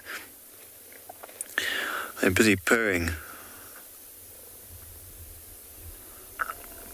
It's just such a cool sound to hear. It's actually quite loud.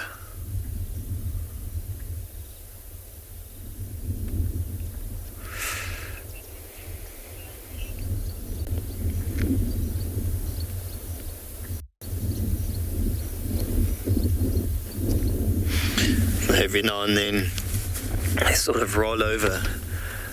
I think when you were with me before the last segment I just did, they were actually facing the other way. So they've just rolled over and are now facing that way.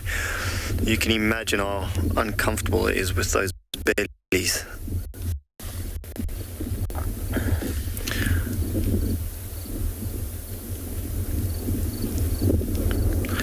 Sort of the same as when you have a big Christmas dinner and you've got to sit down for a little bit.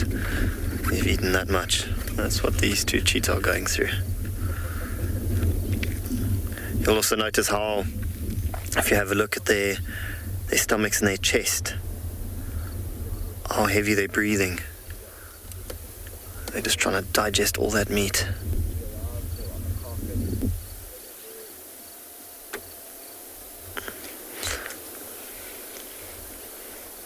Little one being a little bit restless.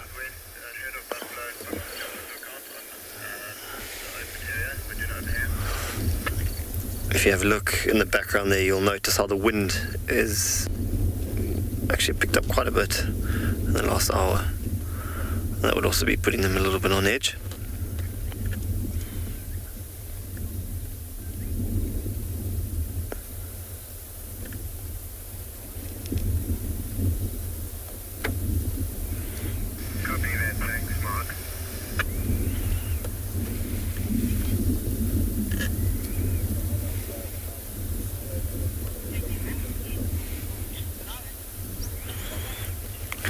I've just actually spotted in the background there's an impala.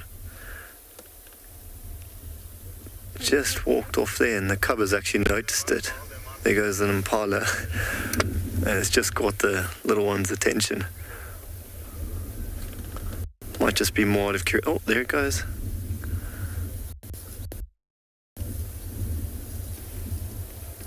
It might. So there's a vehicle just in front of us here. I'm gonna, hopefully our signal doesn't die, but I'm gonna go around.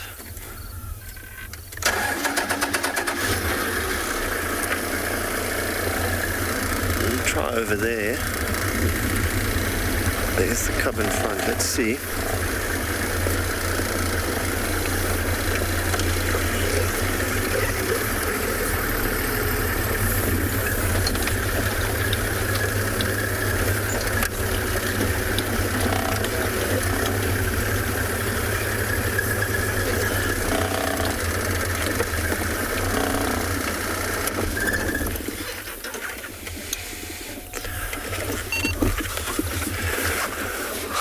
They are also just about 40 meters in front of this cub. There are a couple of wildebeest, so I'm pretty sure they'll blow the cheetah's cover before anything. But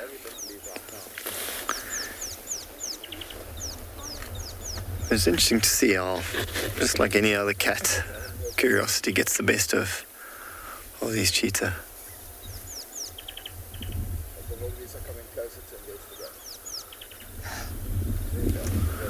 They're going through. I think I'm going to have to try and reposition us again.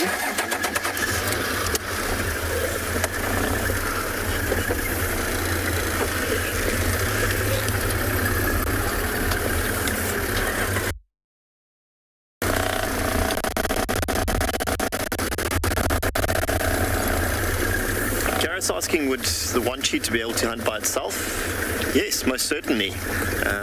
Cub's a little bit young at the moment, but let's see if we can stick here.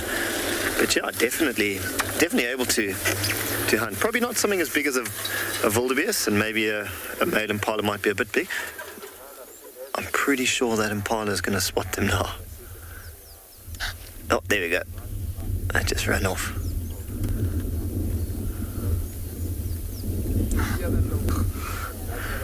Giving off an alarm call there. South of wildebeest now. So everything in the area would know there is something here.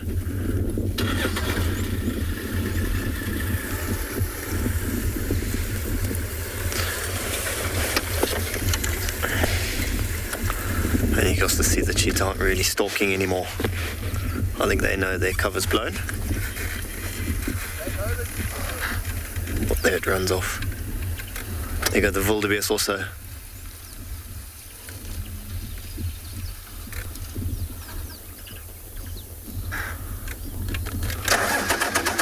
Let's go a little bit closer.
You'll notice you can hear these wildebeest in the background giving off their alarm calls, and they should have stopped for now, but these wildebeest are actually coming closer. I'd definitely rather know where these cheetah are than lose sight of them. That's the logic behind not just running away and completely moving out of the area. See how they've all clumped together. The young ones, you'll notice, are right in the middle, and they've got their eyes locked on these cheetah.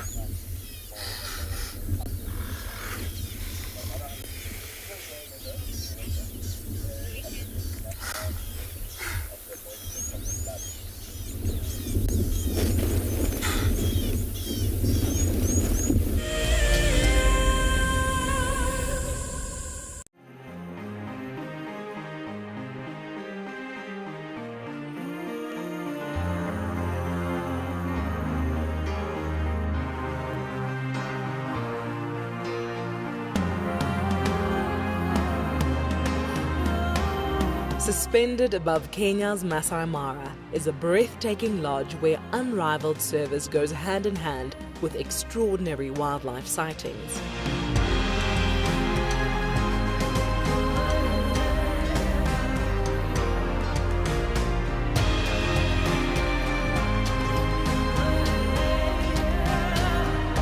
Ngala Mara offers a quiet place where guests have the opportunity to reconnect with the world again. Sign up to be a WildEarth explorer before the end of July, and you and a friend could win a 3-night stay at this award-winning lodge. WildEarth Explorers, it's in your nature. Africa is very special, and when you come down here, even when you're watching through our camera, the landscapes change from desert to bushveld to up in the Masai Mara where there's grassland. That means that the biodiversity changes as we move along Africa. And what I love most about connecting with you guys is the fact that I get to share these wonderful experiences with thousands of people. Catch up with the guides daily here on WildEarth. Okay, there's another big male coming in from our left here. Another big male, look at this. This is the one. Now you're going to see sparks fly, guys.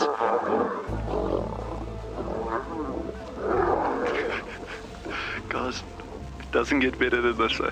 Yes, unbelievable. Africa, I love you, eh? Expect the unexpected here on WildEarth daily. Hi, my name is Tristan Dix, and I am a guide here at Djuma Private Game Reserve for WildEarth. We love connecting you to the African bush, and we always look forward to all of your questions. If you want to ask a question on WildEarth, you'll need to register on the website. Once registered, go to our live safari page and submit a question below the live feed. Catch up with me on WildEarth.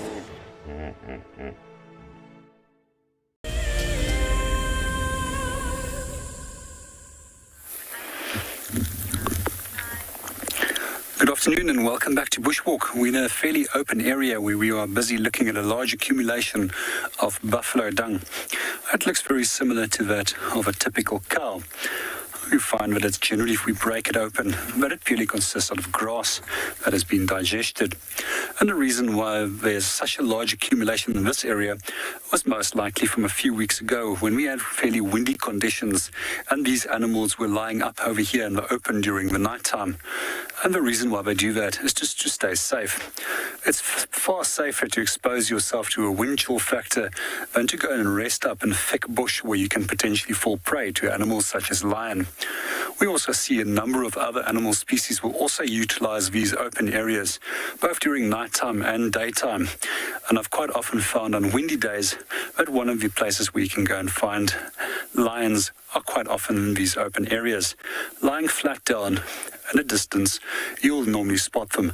And then what happens, the reason for that is that we don't consider them to actually be vulnerable. However, they are vulnerable to other lions. And I've seen both big male lions as well as lionesses and their cubs lying up in these areas on windy days. Some of the other things that we quite often find over here is also a large accumulation of scrub air dung. These are generally these pale white little pellets that we see over here.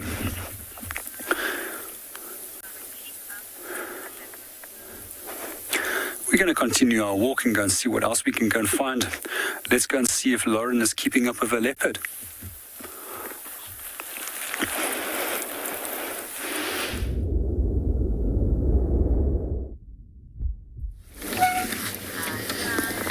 We have been having the best afternoon with Mareebs. He keeps coming to sniff the car. When did you get so confident, handsome? I remember when you were a cub and you were definitely not this confident. He's just so relaxed. He comes right up to the car and had a good old sniff. He's now left Torchwood, he's now crossing into Chitwa, but it's definitely not as easy to follow through the block. I also think Tandy's in here, I'm guessing.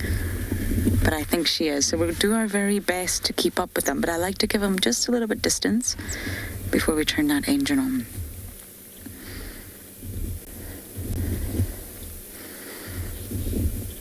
Oh, he's turning into such a fine young man, and I really mean that. As a cub, he was slightly nervous around vehicles. The habituation process has definitely been really successful in the case of Mareebs.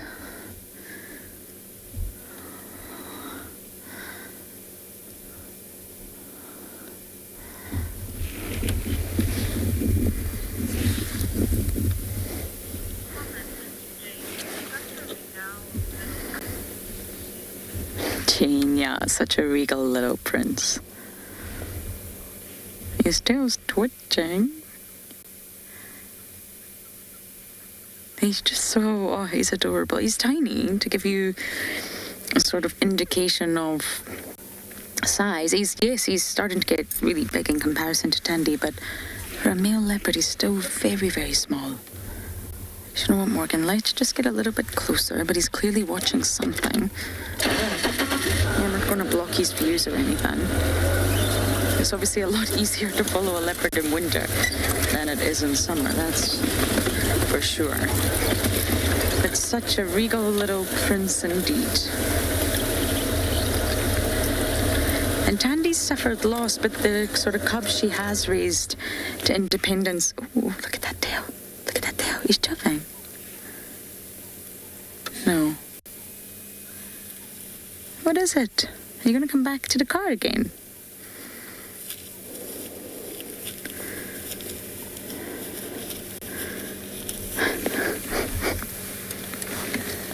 See, he's so small you can't even see him over the bonnet of the car. There we go. Now, the further east he goes, I'm afraid we will lose signal at one point, which is rather unfortunate.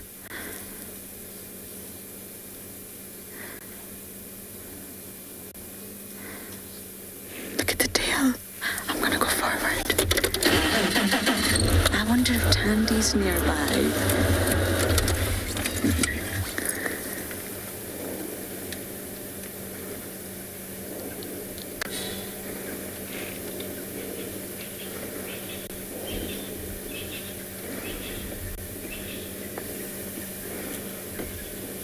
See, smelling, stopping, listening. Smelling, stopping, listening. You see that? Are you looking for Mom?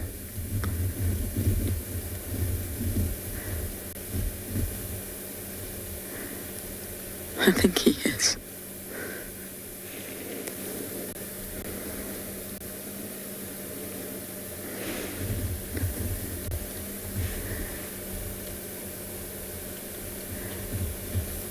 Oh, Mareebs, don't go too far east.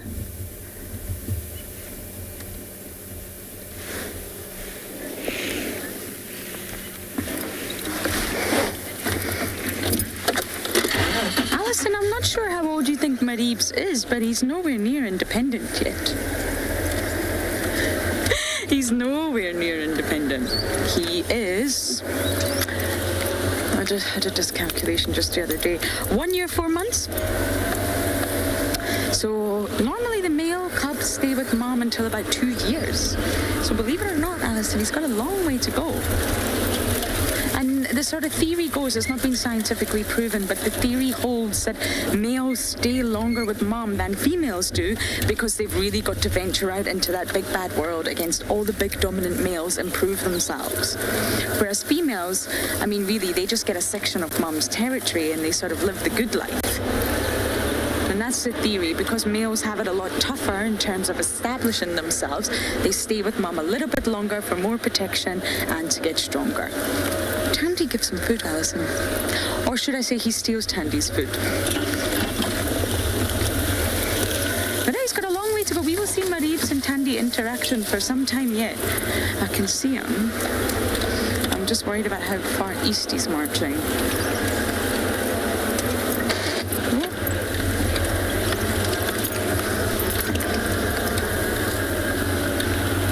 He's definitely looking for Tandy. I can tell by his behaviour. He's not hunting or stalking. He's looking for Mom.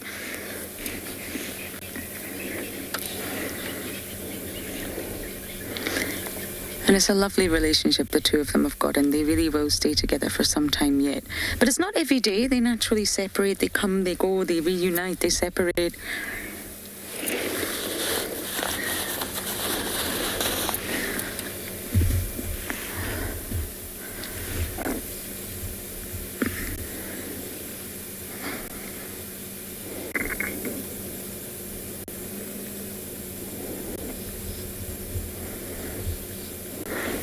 He's just there.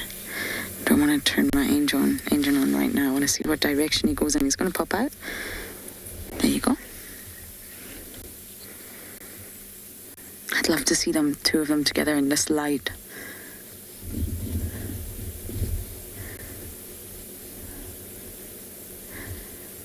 It's really warm, golden light. It's delicious.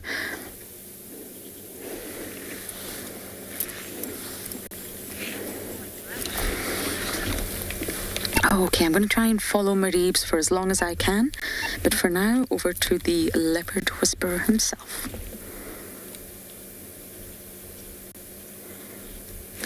Stations in the east. Well,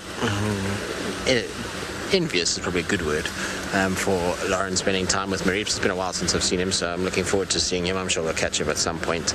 Unfortunately, we've been following two different sets of tracks. Obviously, Moya's tracks, they go south into Hofmann's, and then we picked up what I think is Shadulu's tracks. I mean, I could be wrong, but just judging where they walked, size of the track, those go west into Arathusa from kind of Djuma side. Really nice tracks that unfortunately crossed. So that's that for now. So now I'm just kind of plotting as to where I'm going to go next. Tabangumi is north at Hardekul again, so unfortunately we can't get to him.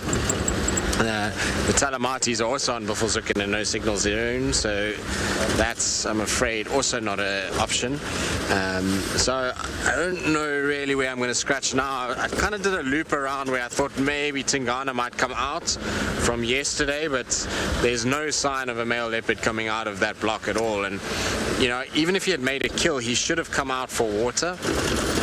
And and we should have picked up his tracks maybe going towards Tumbeta or Galagopan, one of those two. So I don't expect him to be in there with a kill, but what we're going to do is just do another loop in case Moya's turned back towards Treehouse Dam. If there's nothing there, then I'm going to go back to that area around Quarantine, just see if I can't pick up something for Tingana. There's not really many other options. I suppose Kalamba is always a wild card and could be anywhere. So yeah, we'll have a little scratch around, see. We haven't really had anything else in terms of other animals. We had an odd impala that we've driven past, but it's been pretty quiet otherwise.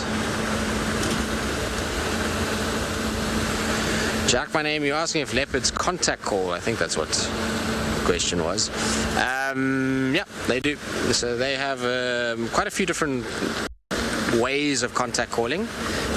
So the first is obviously that they have their little saw, as we call it, or roar, which they'll do, and that's generally for long distance communication, and that's a way of sometimes if, like in this case, Marips wanders too far and Tandi's trying to find him and he's too kind of busy with his own stuff, then you'll find that she'll soar to try and kind of get his attention, and then they can meet up from that. Or if a female's trying to mate, that's a contact call for a male to say I'm in the area. Then they've got what's called a chuff. So a chuff is a slight kind of grumble. I don't know if grumble's not the right word. It's an exhale of air. So it makes basically a chuffing sound, which is a little close contact call. So when a mom gets to her den site, she'll chuff, and that will be a signal to the cubs to come out the den. So they have the chuff. And then what a lot of people don't know is that leopards can actually make a sound very similar to a domestic cat in the form of a kind of mewing sound. They have like this whiny little sound that they can make. It's pretty rare to hear it, but you often find it when it's like cubs that have just been left by their mom, and they sit and they almost whine like this as though they're trying to find their mom and they can't. I haven't heard it often, but I have definitely heard it in some cats, particularly young males. They seem to make that noise. It's a very, very cool sound and something that you wouldn't expect, and that's almost like a little contact, hoping that mom would be close by and would be able to hear their cries. So it's more kind of cry than a sort of contact call. But yeah, they do have multiple different sounds that they use in order to talk to one another. Growling is also, I suppose, part of the sort of communication of leopards, but I wouldn't call that a contact call. That's more in response to something. As you can see, a few impalas just milling about on the fire break. This is very, very, very close to where the tracks for Moya, or the ones that I think are Moyas, just judging by size and freshness, cross south. And so maybe she was stalking these guys before she went into this thicker stuff on my right-hand side. Given how skinny she was this morning, I really do expect that she'll be a busy cat this afternoon trying to find food, or in fact the whole day she had been trying to find food. And so hopefully it's this evening, if not already, and she manages to catch something, even if it's not as big as an impala like this, because in her condition and her age, hoisting of big male impalas will be quite tricky. But even if she can catch something like a scrub hare, guinea fowl, those will just be little things that will kind of slowly build up her weight again, and she'll look a lot better for it. It's amazing how a small meal like a guinea fowl or a scrub hare can actually make quite a big difference on a slender, small little female. Because Moya is not very big at all. She's a tiny little female. She's very much like Tandi in sort of terms of her size. And you can see the impala's just trying to get all the nice little green shoots that are coming through on this fire break. It's the perfect place for nutrition at the moment. It'd be a good area for these guys to gain back some of that body weight that they've lost through the rut. I was actually just saying to David now as we're driving, it's amazing how much the condition of the impalas has deteriorated in the last month. They've gotten a lot skinnier with hips and ribs showing. All right, onward and forward. Let's see what else we can find. Hopefully we'll be able to pick up some sign of the old Duke in the center parts of Djuma.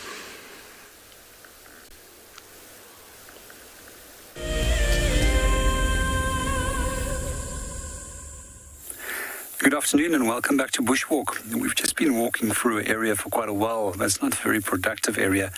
However, you always have to be alert because anything can happen at any time when you move through the bush. So we all decided let's take a quick little break and just enjoy the sunset and the peace and quiet of nature. So we're just going to turn around and show you a little bit of the atmosphere.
Welcome back everyone to andBeyond Phinda Private Game Reserve, where we've just been relaxing with these two cheetah.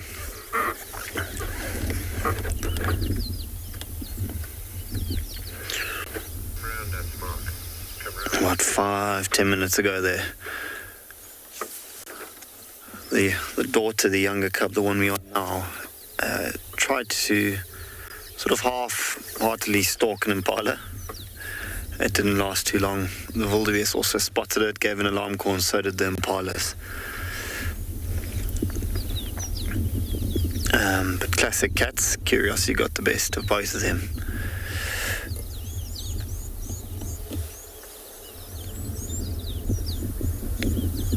So for now, after that meal they had a bit earlier, you can still see how big and bloated their bellies are. At least for the next day or so, they're going to be sorted for food, and they're going to relax this evening.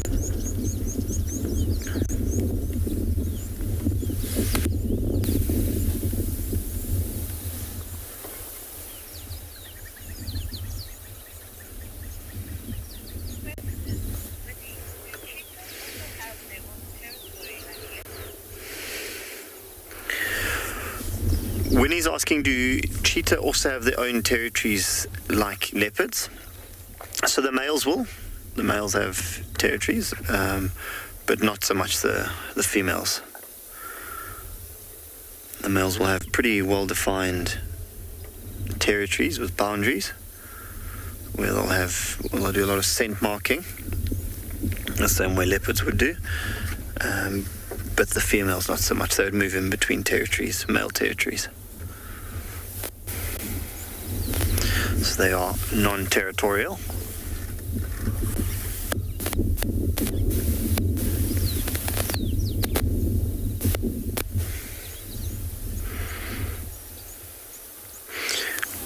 From this angle, you can, if you have a look, you'll see those black marks running down from the inside of the eye all the way down to the outside of the mouth. Like long tear marks.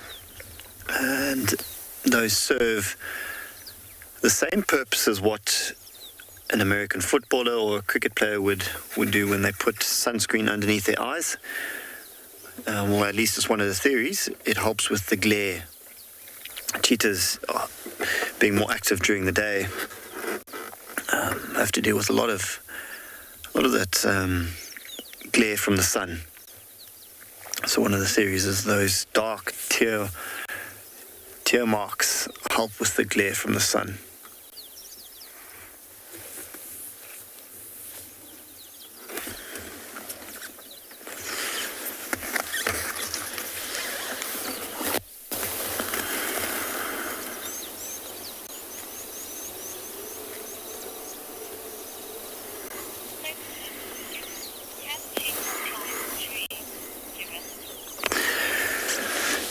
Given's asking, can cheetah climb trees?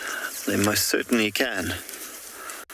In fact, I've actually, these two, this cheetah and a cub, I've seen them climb trees quite a bit. Not as well as what a leopard would,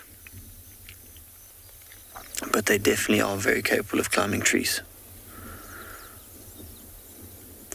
It's quite common to actually see when they're moving through the bush, especially the younger ones, and they come across a fallen over tree or a stump, and it's quite common to see them climb up and get on top.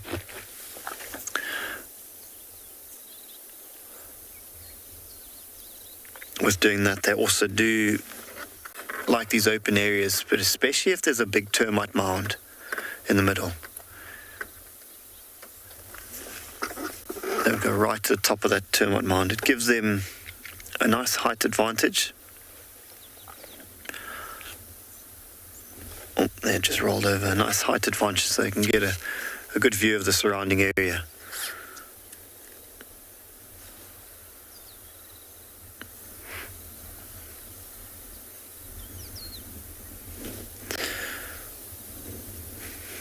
I mentioned a bit earlier how they'll roll over. And you can imagine how uncomfortably full they are. So sort of lie on one side for a bit and roll over and lie on the other side.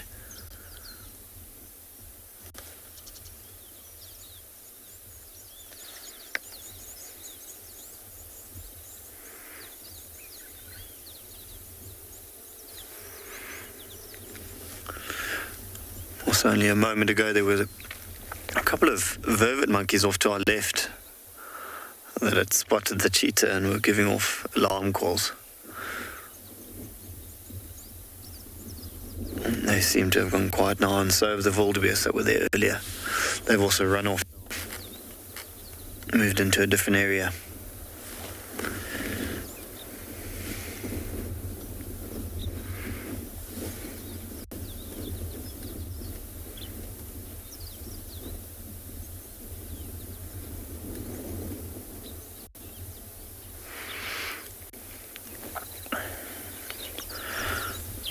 Quite an ideal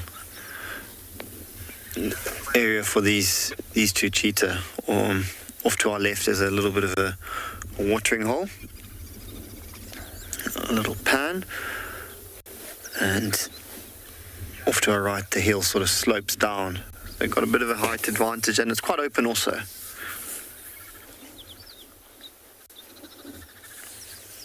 As opposed to leopard and lion, they'd like the thicker areas and they'll stick to that. Cheetah like these open areas where they can not only use that speed and get up to speed a lot easier, but it also gives them a bit more awareness. They're quite vulnerable to other predators like leopard and lion. I'll need to keep an eye out for them.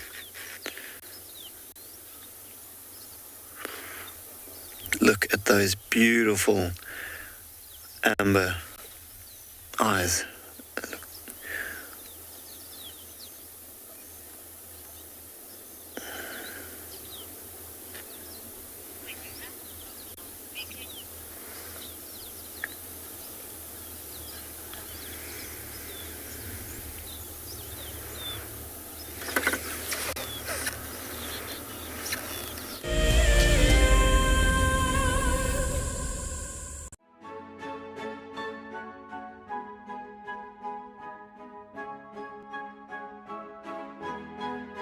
The Wildlife and Environment Society of South Africa, WESA, encourages people to care for the earth. Through innovative projects, they aim to reverse the serious issues that we face in the world today. One of these projects is Green Coast, a proudly South African award for sensitive and well-managed coastal sites. This sustainability project protects our national coastlines while providing unemployed youth with a love for their environment and a hope for the future. WESA is a membership and volunteer-supported organisation. Every supporter is helping to change the only earth we have. Visit our website to see how you can help care for our earth.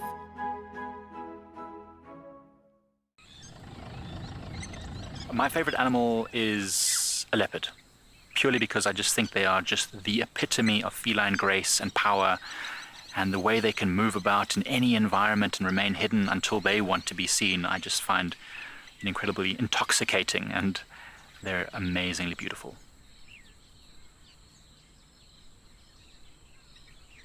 Catch up with the guides daily here on WildEarth. I've seen something I've never seen here before. Look at these cubs. One is crossing the river. It's being washed away, unfortunately, but I'm sure the mother is going to save her. Look at that. How beautiful. Look at that. One crossing, two to go.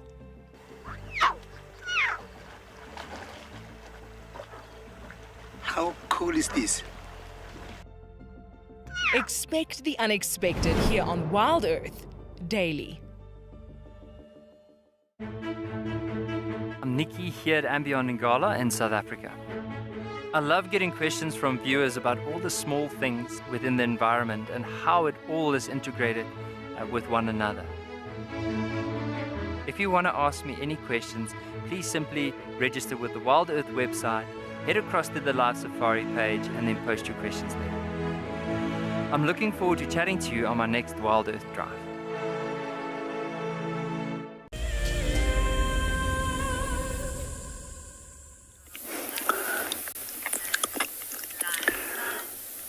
Welcome back to Bushwalk. We're on the edge of one of the dams and we're looking at a number of different tracks. It's quite a muddy area, so I'm not going to venture too far. We're already almost sunk in here already. So right over here, nice little interesting track. This belongs to a warthog. And here you can see the round outer edges of the track. But what you'll also notice is where the dew claws have marked. And normally you won't see where these dew claws mark on hard surfaces. And something else that we can find over here is the tracks of a number of different birds. Right over here, we've got webbed foot, and this belongs to one of the Egyptian geese that often comes and rests up on the shore over here.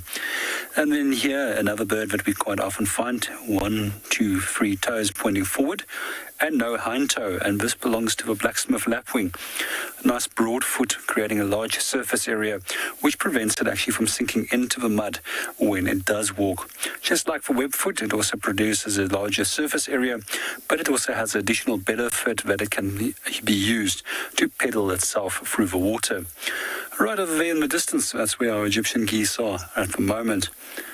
I often feel sorry for these guys because they often get chased by buffalo and elephant that like to come and wallow and drink over here, and then they tend to go and sit in the middle of a dam and wait for them to move off before they can come back here and come and rest.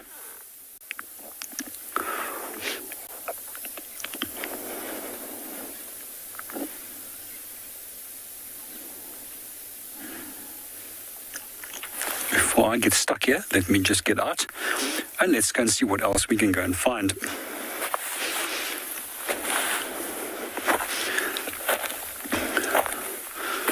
And right over here, another large track that we can see. And this one belongs to a buffalo. Here we can see the large hoof, and just like with a warthog, we also see where the dew claws have actually marked right over here, which is something that normally does not show up on a track when they are moving on hard surfaces.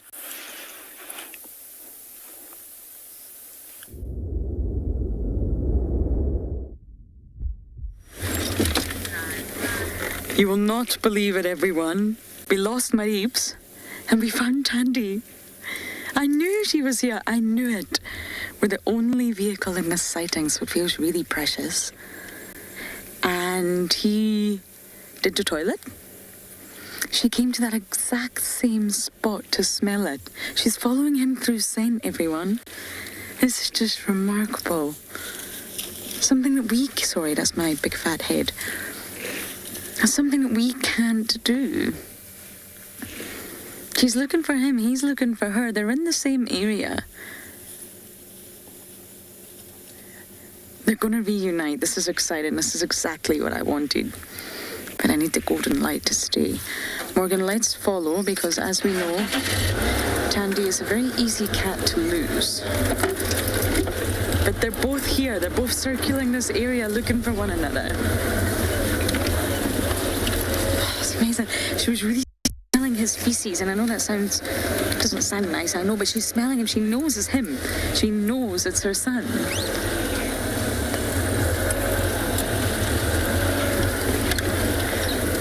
Boy, where are you? I know you're somewhere here, because we were with you up until about 5 minutes ago.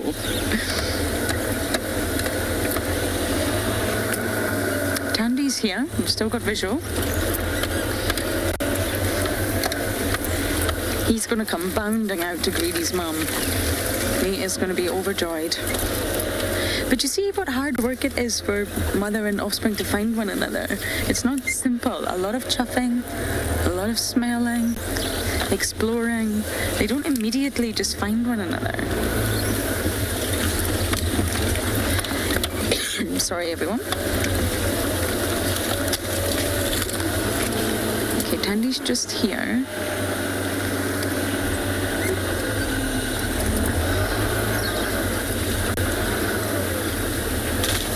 Obviously cannot hear over the engine, but I hope she's chuffing, because then he'll be able to hear her and then at least know that mom is in the area.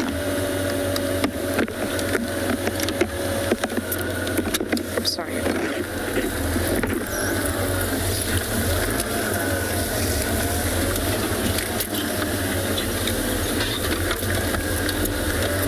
I really want to see them reunite. I love sightings of them together.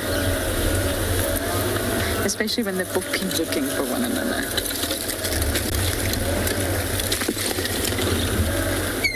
Alright, she's changed her direction.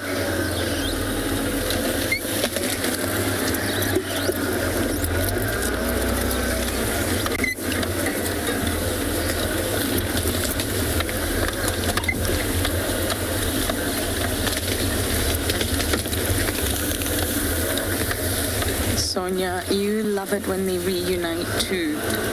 I don't think we've had too many sightings of that actual moment. It's one that's quite rare and few and far between, but it's special, right? But they're both looking for each other. I knew it. I knew he was chuffing earlier, and that funny movement he was doing with his tail.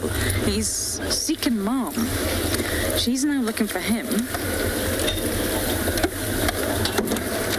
But Morgan and I literally just lost him minutes ago in this exact block, so he's here. I just don't know how long it'll take them to actually sort of meet one another. And naturally, they're cautious. They don't want to vocalize too much to draw the attention of other males or lions or any other threat, hyenas. But naturally, they have. She's doing that thing with her tail.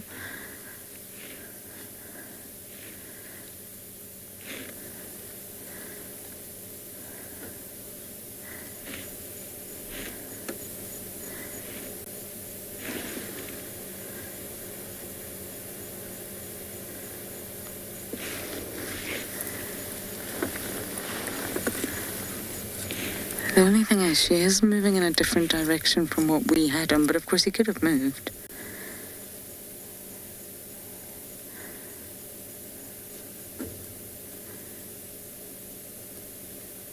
Okay, Morgan, I'm gonna follow.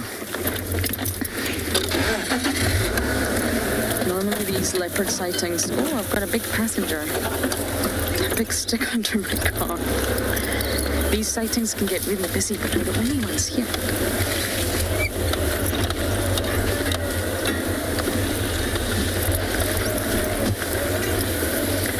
to shout from the top of my lungs, Mareebs, your mom's here.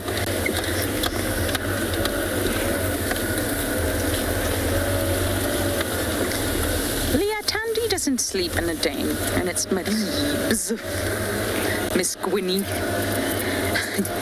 Tandy only ever stashes her cubs in a den, and that's when they're very, very small, up to about 6 weeks really, when they're very, very altricial and need to be hidden from all sorts of predators and threats around.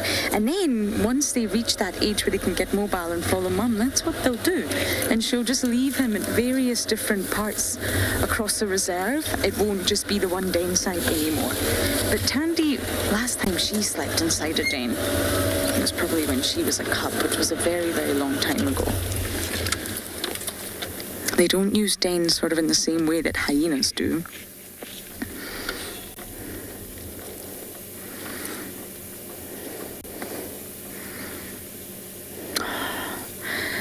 I feel like she is moving further and further away from here, where he may be, or at least where we last saw him. Okay, Morgan, let's go. But yes, they'll make den sites, they'll create den sites in embankments of riverbeds, or they can use termite mounds, but not so often, or in sort of roots of trees, or really sort of complicated areas that are very, very dense and very thick, and it would make it tricky for anyone to get in and naturally harm the cub. Morgan, can you see her? I've lost visual. I've lost visuals. I'm just going to drive very, very slowly. Hopefully we'll manage to see this pair together, but for now, over to Pridelands.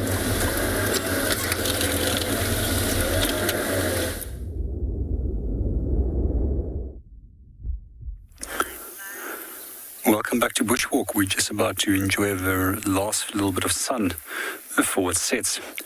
But just behind that, there's an elephant that started moving out of the sunset towards our right. Let's see if we can find him. At the moment, he's obscured behind the thick vegetation. Ah, there we go. I hope that he's going to come and have a drink.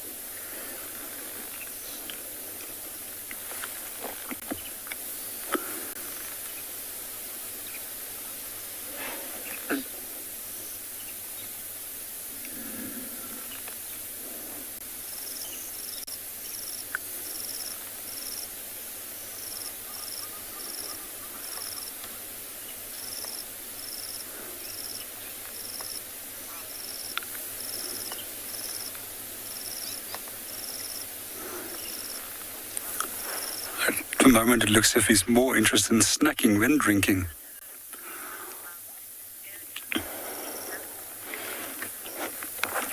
Good afternoon, Lisa, and welcome to the show. That's a very difficult question to answer because the area is also open to the greater Kruger National Park.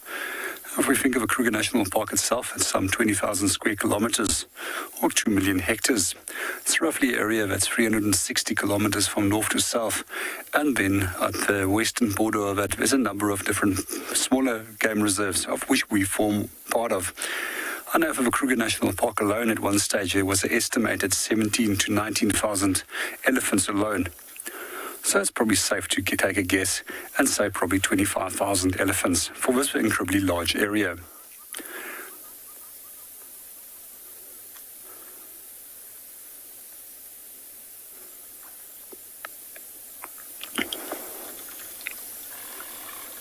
Just listen to those little water drops that's dropping from his trunk as he's busy drinking. What a beautiful sighting.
We're going to watch our elephant disappearing into the sunset, and let's go and see what the others have on offer.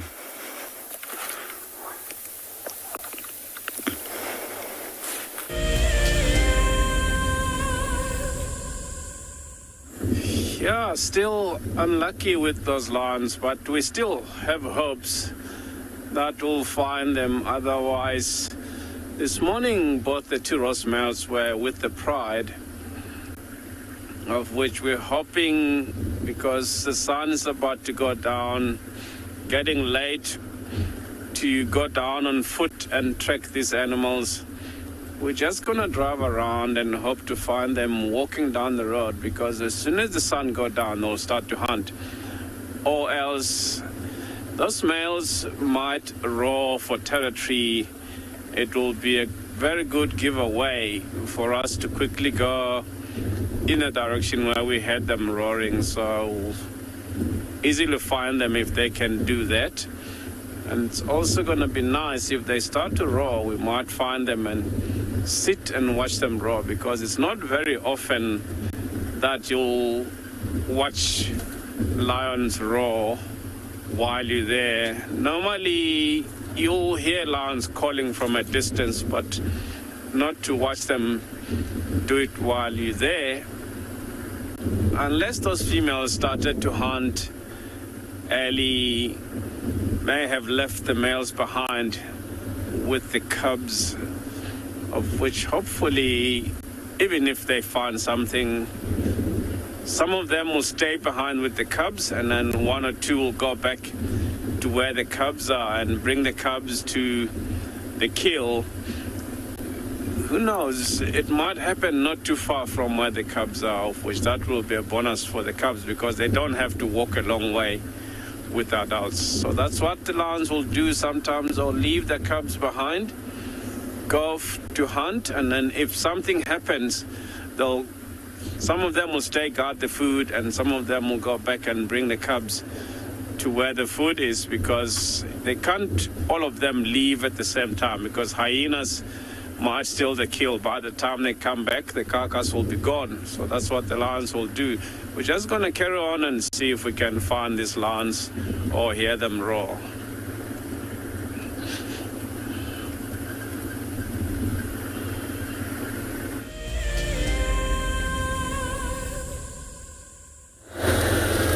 This has been some drive. This is Tandy. She's running. They've done a huge loop. She's done a huge loop. I can't vouch for where he is right now. She's done a massive loop. We've now popped out. I just want to see what she's looking at. We've now popped out on A Road, which is fabulous. But they're running loops around each other. Oh, Tandy girl, no. No. Okay.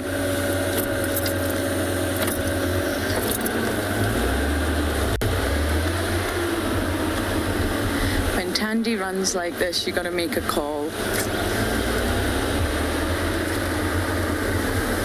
There's a little clearing here. As long as it doesn't get too thick, we'll try and follow. They're going to reunite, 100%.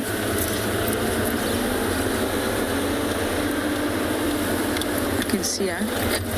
When you're off-roading, always make sure you got a visual on the animal. If you lose visual, stop.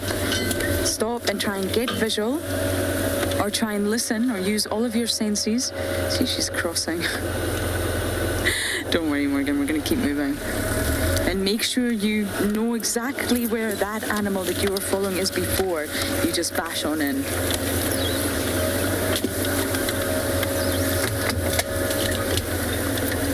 I really hope they reunite. Come on, guys.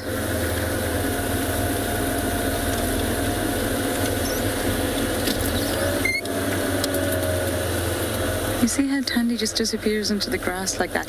You're pretty much having a sort of view of what I can see. You have to really pay attention. Now you're getting spectacular views. But prior to that little zoom, that's sort of my visual that we work with out here.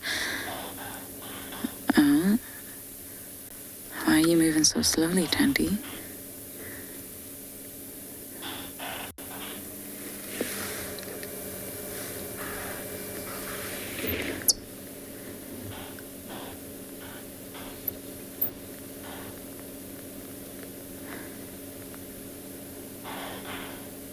Is that the impalas? Okay, so I don't think she's been seen. There's no one, I bet you it's him. They see him and she knows there's another leopard in the area. Wow, this is just an incredible journey to follow. He's been spotted. I don't think it's her. Do you see any impala, Morgan? Other side. On the other side, yeah, it's him. I think he's been seen. I bet she's thinking, oh, not again.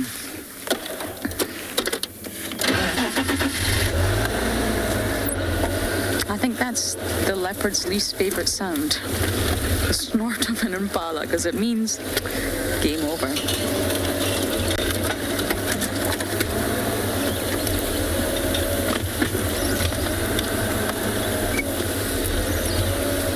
going to go this way, change my mind. Once we do lose too much light, I won't follow them off-road. But right now, we're still quite good in terms of ambient light.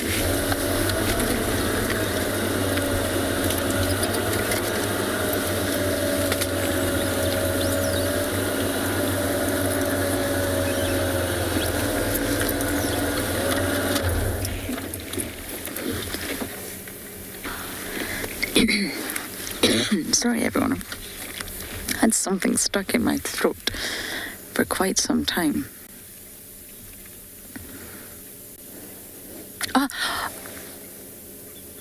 I think I see him.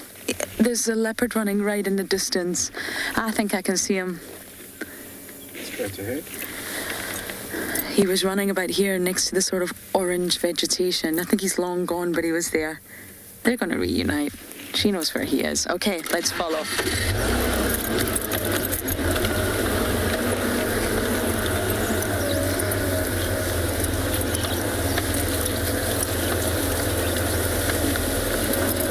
I think she also knows that he's hunting.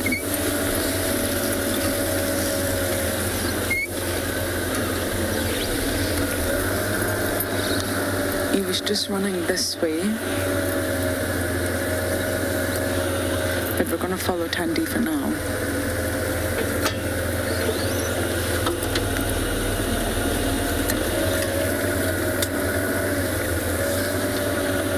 She's running.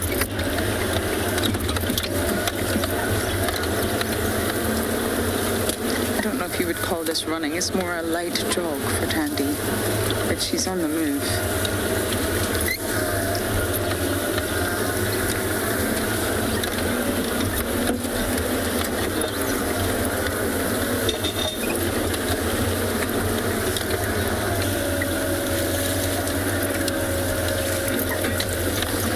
Oh, watch out, Morgan! I've already whacked Morgan on the ribs with the branch. Okay, we're approaching another road. He's also on this road.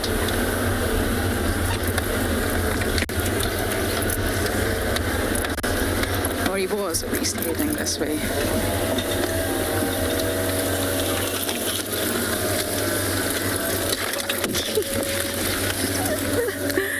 Oh, okay, that got my face that time.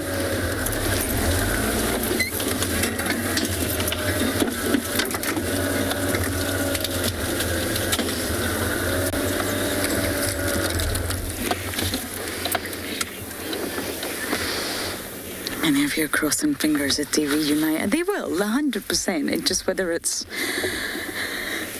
while we're here, I do not know, but they're definitely going to reunite. They're in the exact same area. I saw him running. He's following Impala. Could hear the Impala, and she also knows where he is. Look, she's sniffing. She's trying to suss out where her baby boy is gone. Now, this is where it's going to get a little bit tricky for us. They're dipping down into the Mowanini.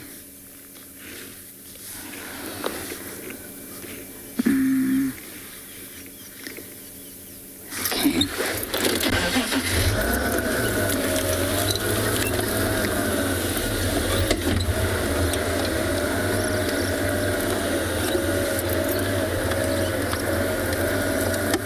Oh, I'm torn. Should I go this way?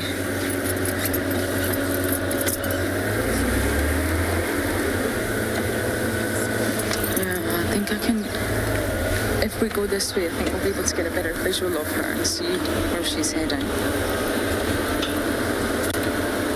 We've done a complete loop, everyone. This is exactly where we had Marie's earlier. I can smell the chips again. Can you see her?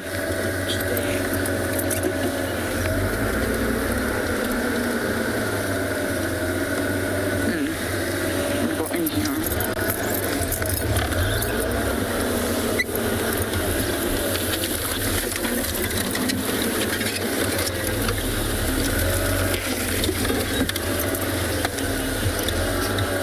Quinn, can you just let us know you're still with us?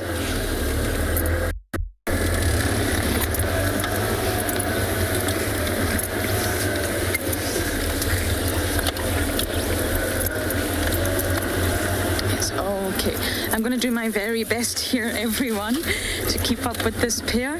But for now, over to another live location.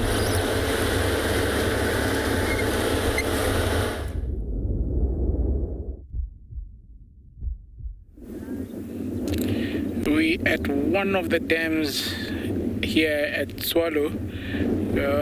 Looks like there was an oryx just approaching.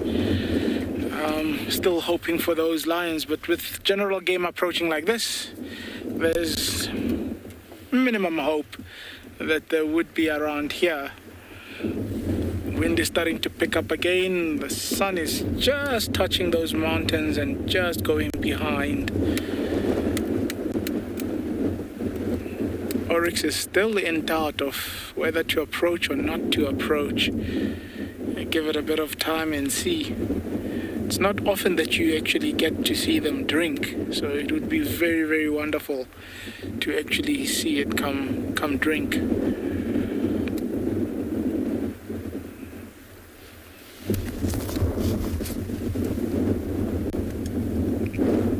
Still just checking us out there. And look at the contrast if you compare them to the background. Amazing. Just look at that. Looks like a painting. No, he doesn't trust us at all. He's gonna go behind the bush there. Very, very skeptical at this time. Lots of wind. I'm not too sure, so you can understand why.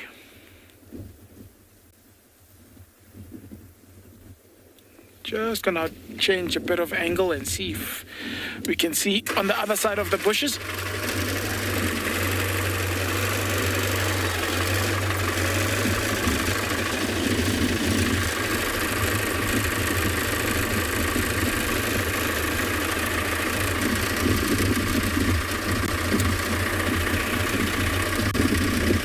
Just looks like it's a solitary oryx. I thought maybe there would be more coming from where it went.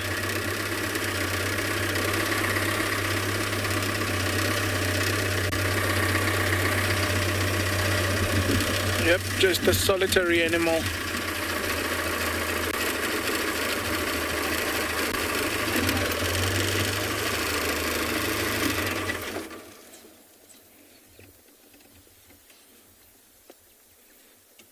But also very, very quiet around the water. And this is one of the busier watering holes. The last tracks we had of these lions were heading towards the mountains, so I'm thinking they must be somewhere around the mountains, just based on how quiet this watering hole is, especially at this time of the day, where a lot of animals would be probably drinking for the last time before the sun disappears completely.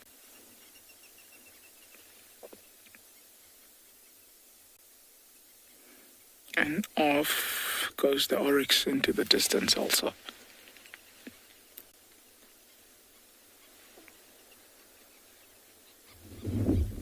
Yeah, something really spooked him there. Didn't like that at all. So it could also be picking up smell from those lions, because there's a lot of wind. So that could also be that he just took off like that.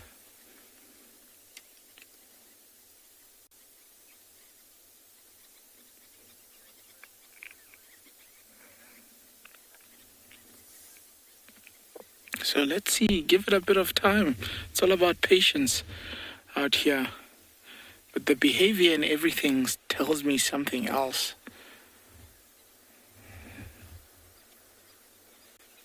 There's a couple of doves also just landing on the edge of the water there.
Hi, I'm Nikki, your guide here at andBeyond Ngala.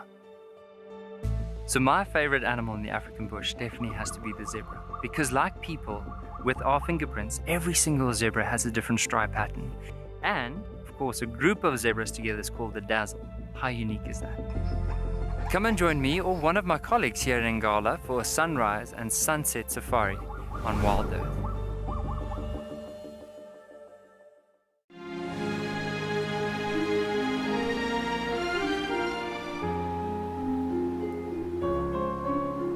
You are cheeky. That was a brave decision. Amber Eyes is... Oh. That is so magic. That was absolutely wonderful. Amber Eyes just gave that cub an enormous hug.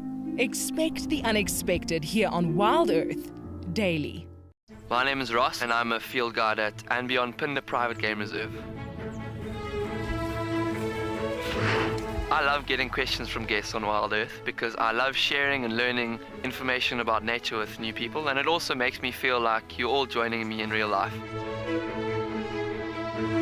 If you want to ask a question on WildEarth, then you need to register on our website. Once registered, go to our live safari page and submit your question below our live feed.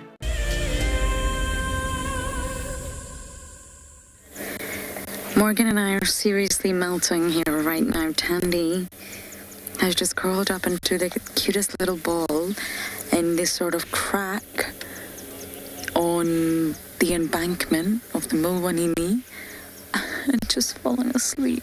Oh, Tandy, it's far too cute. Now there's another vehicle coming. I'm hoping we don't have to move because I don't want to wake her up. She's just literally curled into a ball, completely fallen asleep.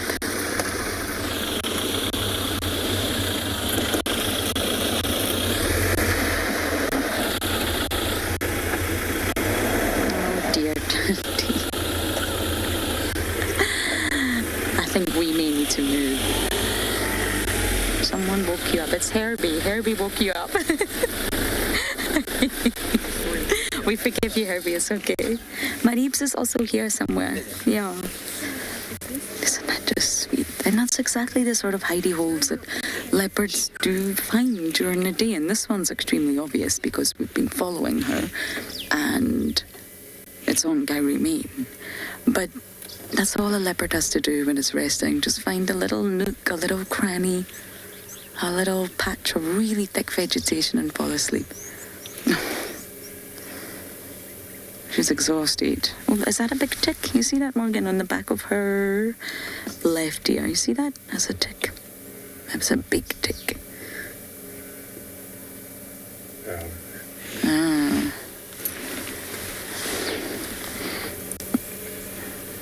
blood on her face.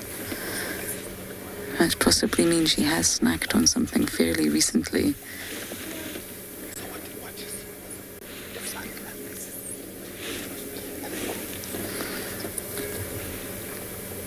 I just wanted to see them reunite, and it's not happened yet.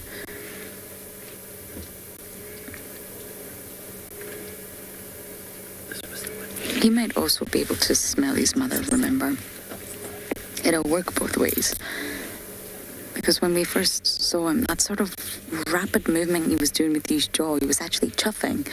We just couldn't hear it because our engine was on, but he was just doing this really small, sort of soft call that mother and offspring use to communicate with one another.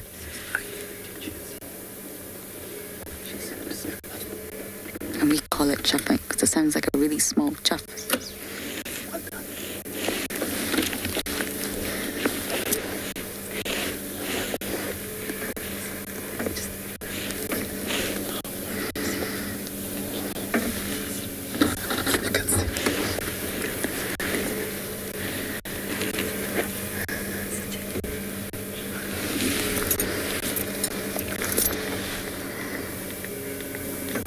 Surprisingly comfy, doesn't it?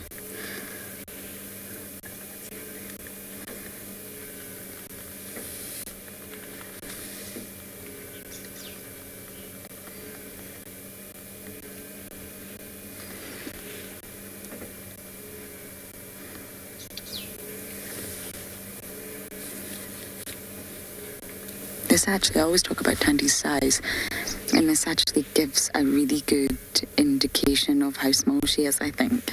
It's hard to portray through a screen, but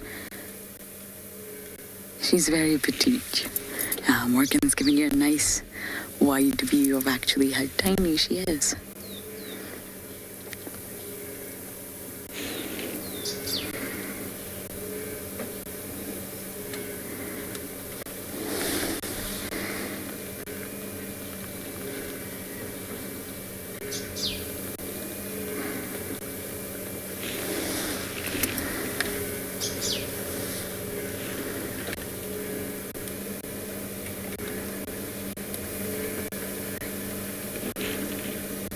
Antonio, you're asking at what age do leopards reach sexual maturity? That's a good question, because if you were watching at the start of Drive, which I hope you were, you'll realize that when I was talking about impala, I was describing that it's a process. And it's also a bit of a process for leopards as well, if you like. So with females, because it's completely separate for the sexies, with females, it's all about establishing your territory. So you leave mom normally around 18 months, give or take. Now, this is not exact. Are you away? Hi. I'm sure many of you will remember Herbie. Yes, the female normally leaves around 18 months, and she's not just immediately sexually mature. No, again, it's Tandy, stop being so cute. How can I answer a question when you're being sweet like that?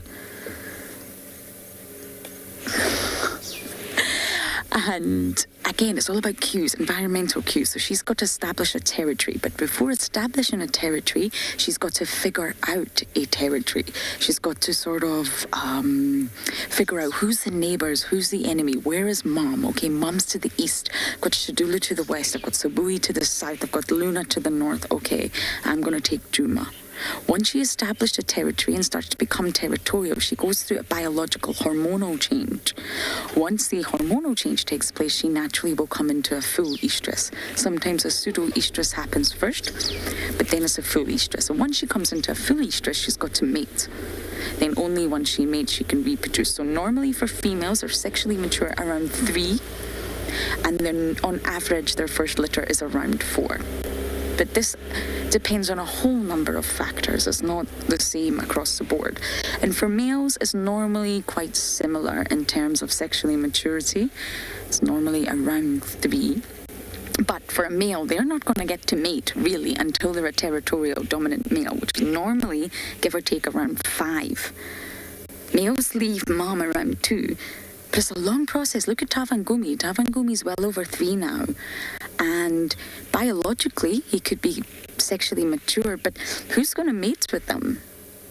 He's not dominant. He's not got a territory. He's exploring. He's now spending a lot more time on Buffelshoek. He's moved from that little northwestern corner that we saw him on. He's starting to explore, expand, find his paws, find his feet. Then, once he gets a territory, the behavior changes, the testosterone rises, the dewlap develops, the calling happens, the scent marking happens, and he's fully a dominant male. And then, females will start mating with him. He'll get a whiff of a female in estrus, and of course he will follow, and the females will mate to him because they reside in his territory. So again, it's a process. I hope that makes sense. But normally they are sort of sexually mature at around 3 years old, give or take. I'm not going anywhere, Tandy. It's been far too cute. I'm going to sit here. Hopefully Maribes joins, but you guys are going to head over to Ngala.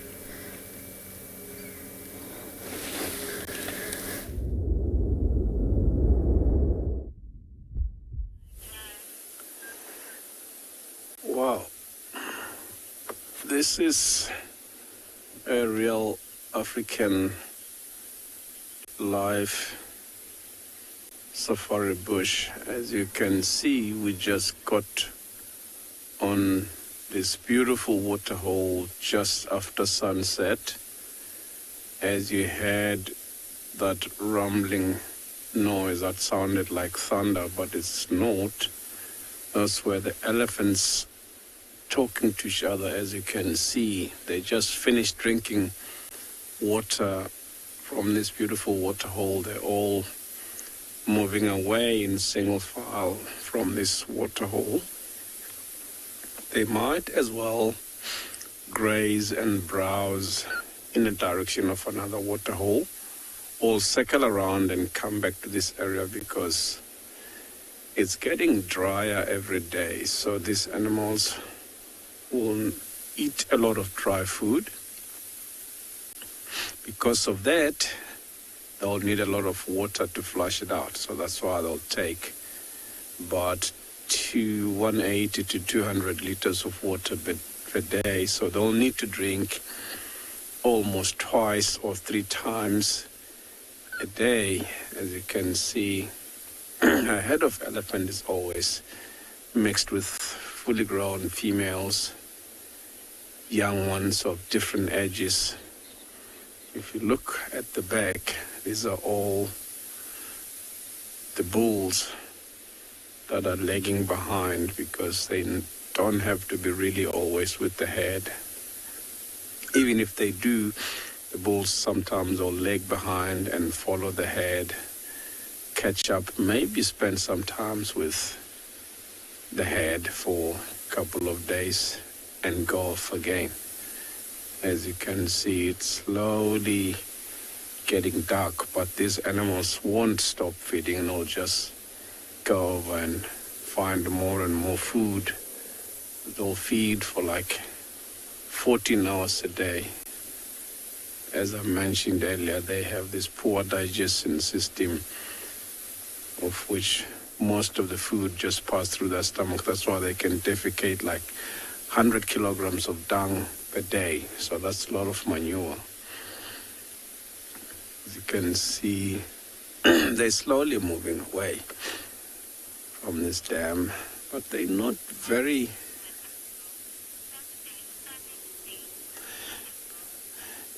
It is, Leopard Girl, just like I said earlier on, this is a real Africa or African life safari, because not very often you get to a beautiful waterhole like this.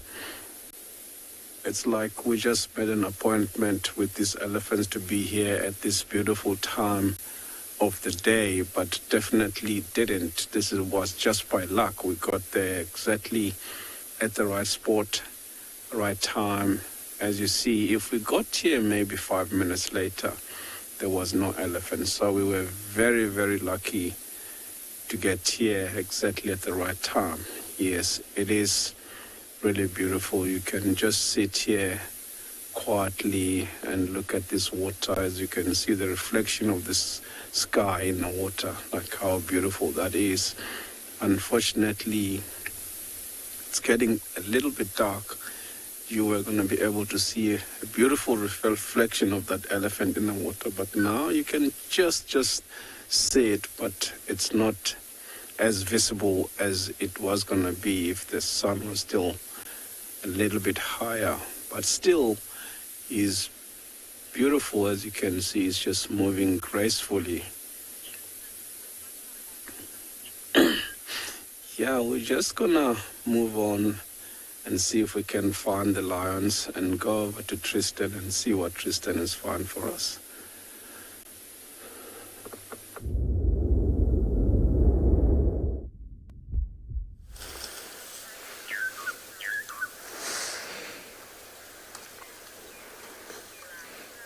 Well, like we also with elephants, and particularly a cute little baby that's having the best time. We unfortunately been struggling a little bit just to find a way to position to get signal. We had actually a very cool sighting of a whole herd of elephants on top of this massive termite mound that were completely silhouetted against the setting sun. But unfortunately, we just couldn't figure it out, and so we had to move up a little bit. And this is the rest of the herd that's just ahead, and this little baby is super cute. It's kind of bumping its nose and trying to mimic mom in the way that it eats in order to try and kind of figure out its trunk and how those muscles work. I think it's pretty kind of unsure of how all of this actually goes about working. So I find it's going to try and do all the things and mimic, and so you'll find it bumping and trying to kind of hold things, but that trunk is still not quite user-friendly just yet. It's going to take a bit of time. David, are you okay there? Do you need to go into IR? You're good for now. Okay, wonderful. You just shout if you need to, and I will let everybody know then. David says he's okay for now, which is wonderful news. But it's been nice to see quite a few Ellies around. There have been quite a few tracks that I've noticed as we've been kind of meandering through the reserve today, which has been very pleasant. I always like when there's lots of elephants around. They're one of my favorite animals out here. I find them absolutely beautiful, and they typically are quite busy creatures, so you always end up with a really nice sort of sighting when you spend time with them. I always think that if you just kind of sit with them and enjoy them, they'll always give you some sort of behavior, and that's the one nice thing with elephants, is that they've always got behaviors that they like to exhibit and show, which is always very, very, very cool. Oh, bless you.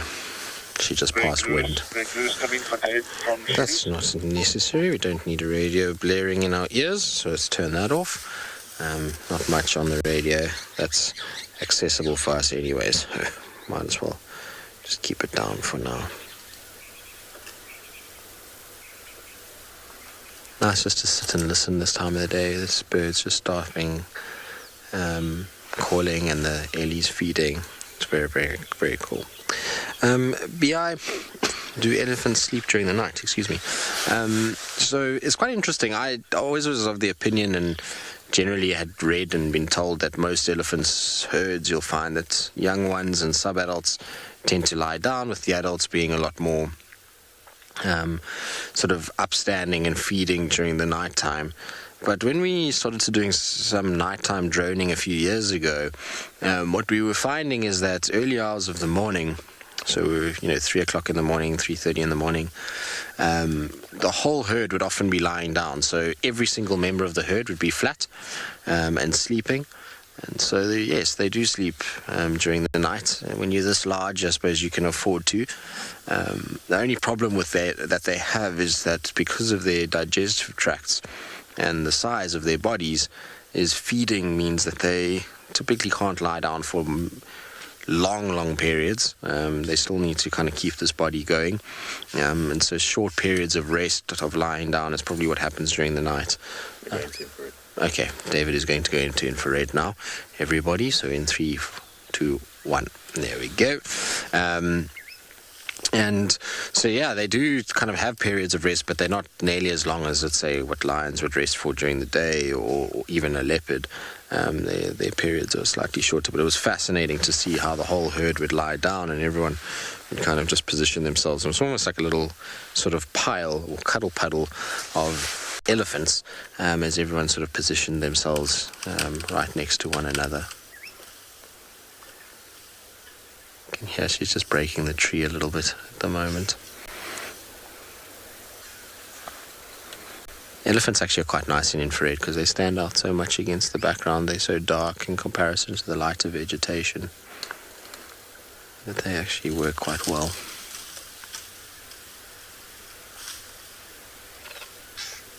As I was saying, nice to just sit and listen to them as they go about their feeding.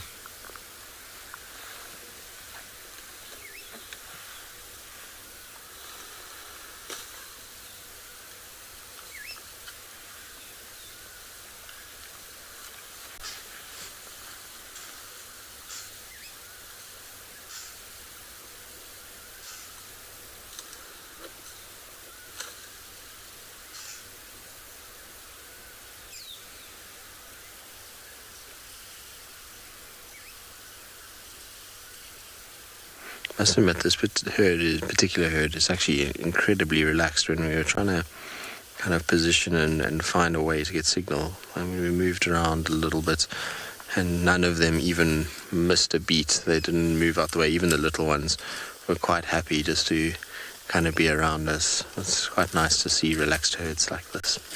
All right, we'll probably carry on and leave them to their dining experience. We'll see what else we can find. Buffelshoek Dam is not too far away, so we'll go and have a little scratch in there, see if anything is lurking.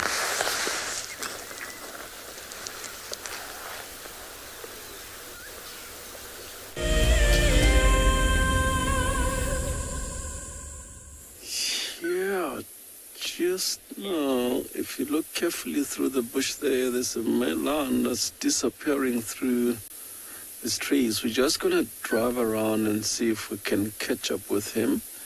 This is one of the Ross males, which is definitely behind the rest of the pride, which they may be moving ahead of him. So let's not waste time. Let's try drive around and catch up with him before he disappears from us.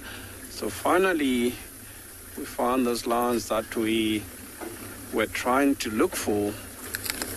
Let's follow this male and see if he can take us to where the females and the youngsters or the cubs are, because he's definitely sniffing through the grass and then moving in that sort of direction. So they may have headed in that direction where he's heading. So as you can see, there he is,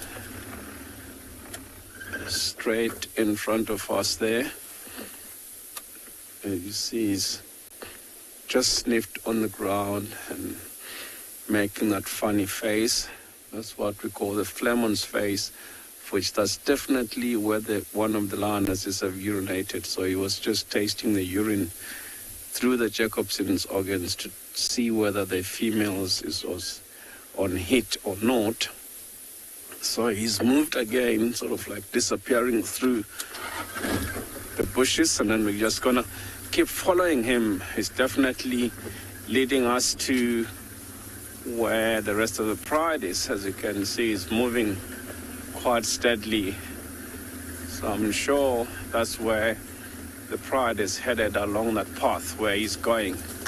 So let's hope these animals are gonna start to hunt. So we're just gonna follow them and see what they do this evening, because this is about time these animals goes off to hunt. Even if we can't see any of the females in front of him, but they definitely up ahead of him.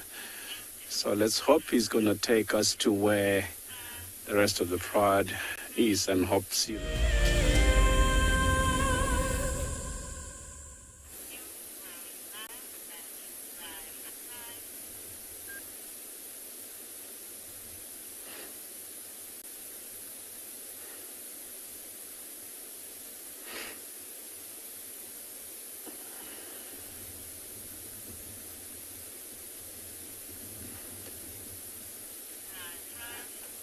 yeah, we're just gonna stick with this male and see if he's gonna take us to where the females are. As you can see, he stopped there listening carefully, see if he can hear the females making, oh, there's another male walking past the vehicle. He was just following us, so he just came from right behind us. So both the two roast males are here. So they're definitely following the rest of the pride. As you know, the males who lie down and lag behind come from behind the rest of the pride.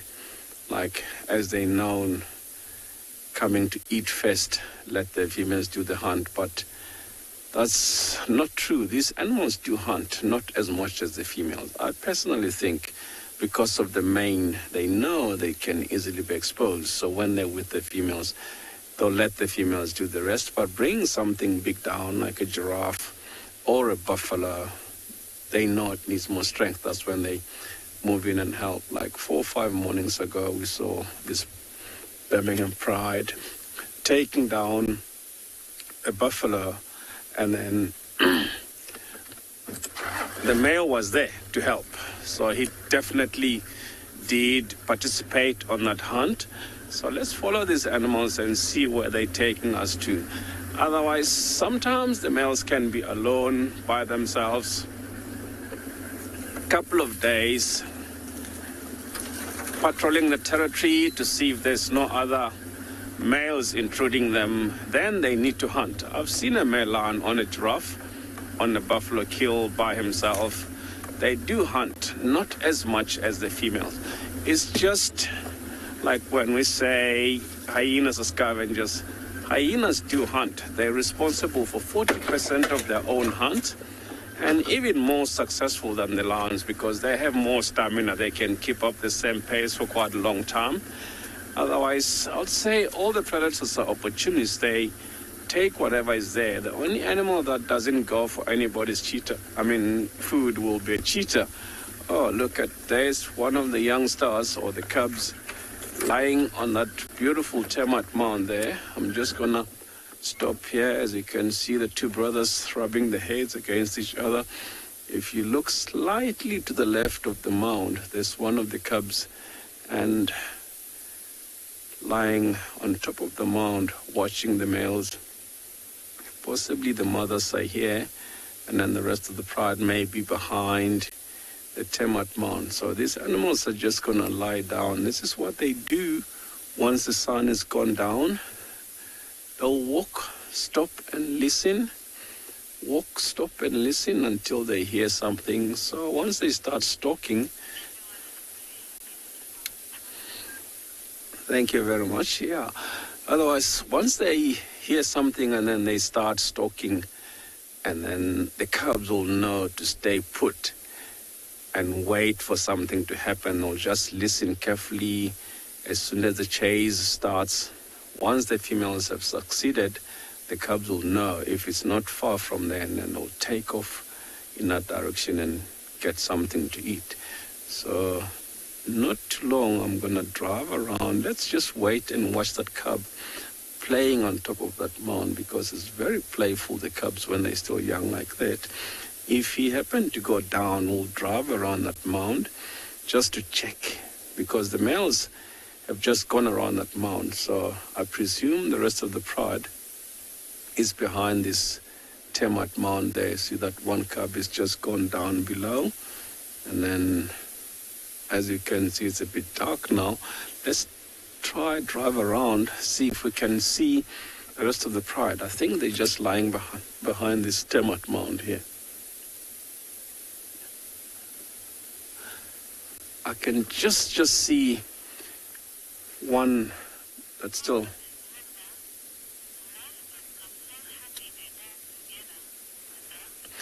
Linda, it's so nice to see them together like this. Even for me, I'm so happy, because once it's dark like this, you'll see the lions go off to hunt and leave the cubs alone. So these cubs are very vulnerable to other predators like other male lions, maybe hyenas, leopards. So it's so nice to see them together like this, because we know these cubs are safe, unlike when their parents have left them by themselves, of which is unsafe for them when they are alone. We just, fingers crossed for them, if we see them by themselves at night, hope that they're all still alive. But now they're still with the adults, of which is much safer. As I said earlier, you can see one of the roast males sitting there and some of the cubs in front of him, more and more cubs in the area. Some of the lioness are here as well. So that looks like the 1-year-old young male yawning there. Yeah, his sister must be lying somewhere because he's one of 2 cubs that were born 2 weeks of April last year. As you can see, he's just started developing his mane. He's also lucky to be still around because these animals have a very big competition amongst themselves, more especially the males. That's why when the cubs are born, the male cubs, as soon as they get to the age of 2.5, 3 years, that's when they start showing a sign of dominancy and they get pushed away by the pride males, go off on their own as nomads. At the nomadic stage, that's when they do most of their hunting until they're 5, 6 years. This is when they can go look for their own pride, or if they want to come back, they may come back, challenge the males, fight them off, and take over the pride. On the other hand, the new male is a threat to the pride when they have cubs less than a year old, because he will try kill all the cubs that are not his. For 2 reasons, he doesn't want any competition. The main reason is the females. Can you hear the cubs fighting? They want to suckle. I'm sure there's a female that's somewhere in the bushes there that we can't see because of that mound. Otherwise, they're just lying behind the mound there, but you can just hear the noise. Yeah, I was just saying, females have to look after the cubs until 2.5, 3 years. That's when they can hunt properly for themselves.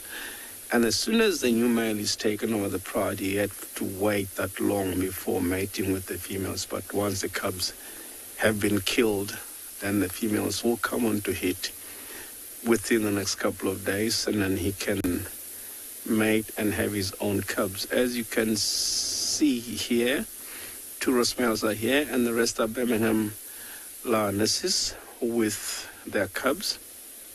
And yeah, so we're just going to sit here and see if these animals will go off to hunt, or this is where they're going to spend the night, but I'm sure they'll go somewhere else to hunt. And then we'll just spend some time with them and see where they go.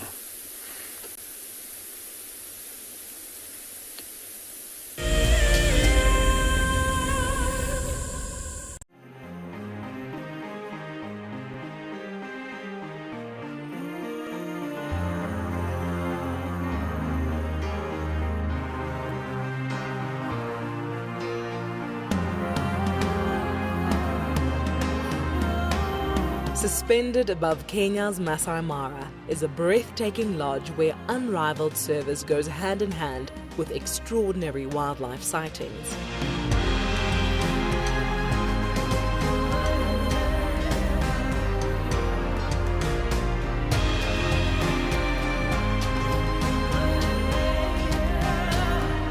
Ngala Mara offers a quiet place where guests have the opportunity to reconnect with the world again. Sign up to be a WildEarth explorer before the end of July, and you and a friend could win a 3-night stay at this award-winning lodge. WildEarth Explorers, it's in your nature. There's a grounding earthiness to this place that we feel in our ancestors. It's a place where, believe it or not, we evolved as a human species, and anyone who's come to Africa will understand that.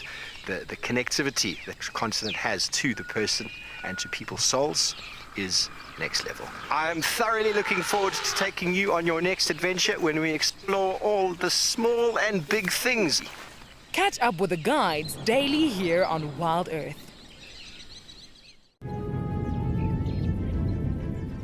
Oh, it's gonna be in trouble now. Oh, this is unbelievable stuff. Here comes a hippo in too. Go, Impala. There's a hippo coming in. I can't believe what we're seeing here. This is what we normally see in East Africa. It's all over. Hippo leaping at the crocodile now. Everything's gone underwater. Expect the unexpected here on WildEarth daily.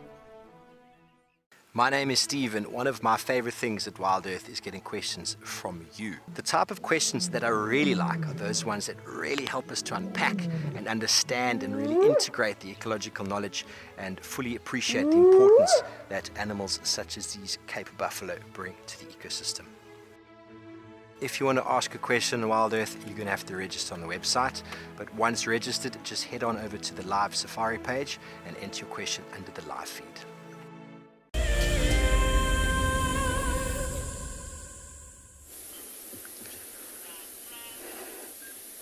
Yeah, we're still sitting and hoping these animals are gonna get up and move, go off to hunt. As you can see, there's one of the lionesses there, up and ready to go. As you can see, there's eyes glowing there. There's cubs on the background. Let's see where she's gonna go. Oh, she's just gonna lie down there. Maybe they're just gonna let them suckle a little bit, even though these cubs have started eating meat, so the females are starting to wean them off slowly. Sometimes when they're about to leave this time of the evening, they'll let them suckle a little bit so that even if they can leave them for the night, they've got something in their bellies if nothing happens during the night. But let's hope once they start to move, they'll go off to hunt and something's going to happen, so these cubs will get something to eat tomorrow morning, because there's so many of them altogether, 7 of them to feed, so they need something really big like a giraffe or buffalo, especially including these big males being around, because a guy like that will weigh maybe 230 kilograms and he'll need something like 40% of his body weight to eat, so something like 100 kilograms of food per day, and he can easily consume about 20 kilograms at one sitting. So Impala can only feed one of these males, and it's just half of what he needs per day. So that's why when they're all together like this, they might need something really big to feed them all, so they can be full for the next couple of days. They don't have to worry much about hunting. Let's hope they get something big. Otherwise, if they don't, tomorrow is another day. Like I was saying earlier, but we generalize that these hyenas are scavengers, but hyenas also hunt. It's just like we say the male lions don't hunt. They do hunt as well. And I was saying the only predator that doesn't go for anybody's food will be the cheetah, because cheetah happen to be the fastest animals, but the bottom line of a food chain from the predators. That's why even enough vultures or a jackal can chase the cheetah away from the kill. So that's why when the cheetah have killed something, they'll drag the prey under a tree, hide it from vultures. As soon as they start feeding, they'll try to eat as quickly as possible before anything sees them. And they eat until they're full and they leave the rest, because they know the smell might attract other predators in the area. So that's why cheetah will have to hunt almost every day.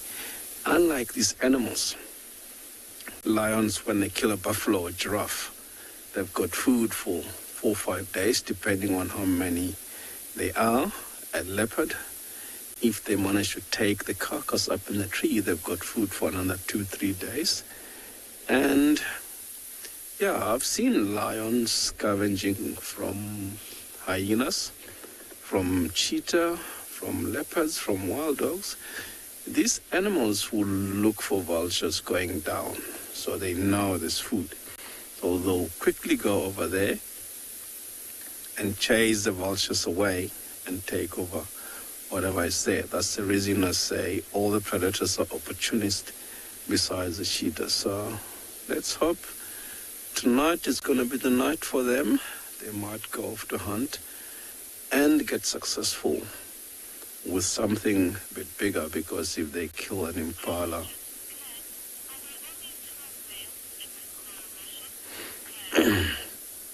yes, Glenn, and at the moment, the two Ross males are the two dominant males of Ngala property, which is plus minus 15,000 hectares. There are other males in the reserve, but they're not part of this pride.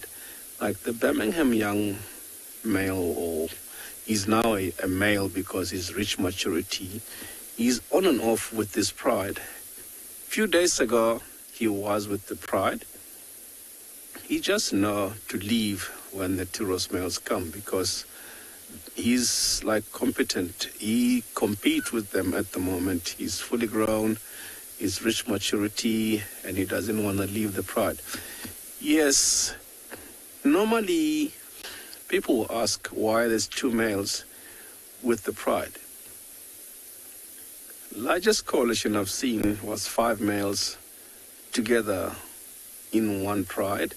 These guys need each other because of the competition they have amongst themselves. Let's take one male or one of the Ross male by himself. If a coalition of 4 or 5 young males comes in and challenge him, he doesn't stand a chance. So they need to be together. So together they are, the longer the chance they have to stay and keep the territory as theirs. So with this pride, yes. And they dominate this Birmingham pride, including the breakaway pride, which is used to be part of the Birmingham pride. In the whole Ngala Reserve, these are the 2 dominant males that we know of. There are other males that comes in and out, but not in the pride. In this particular pride, it's just the 2 males, yes.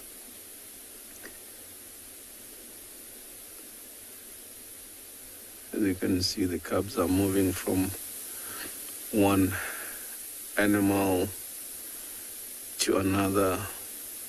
We should know the language they're talking there, possibly.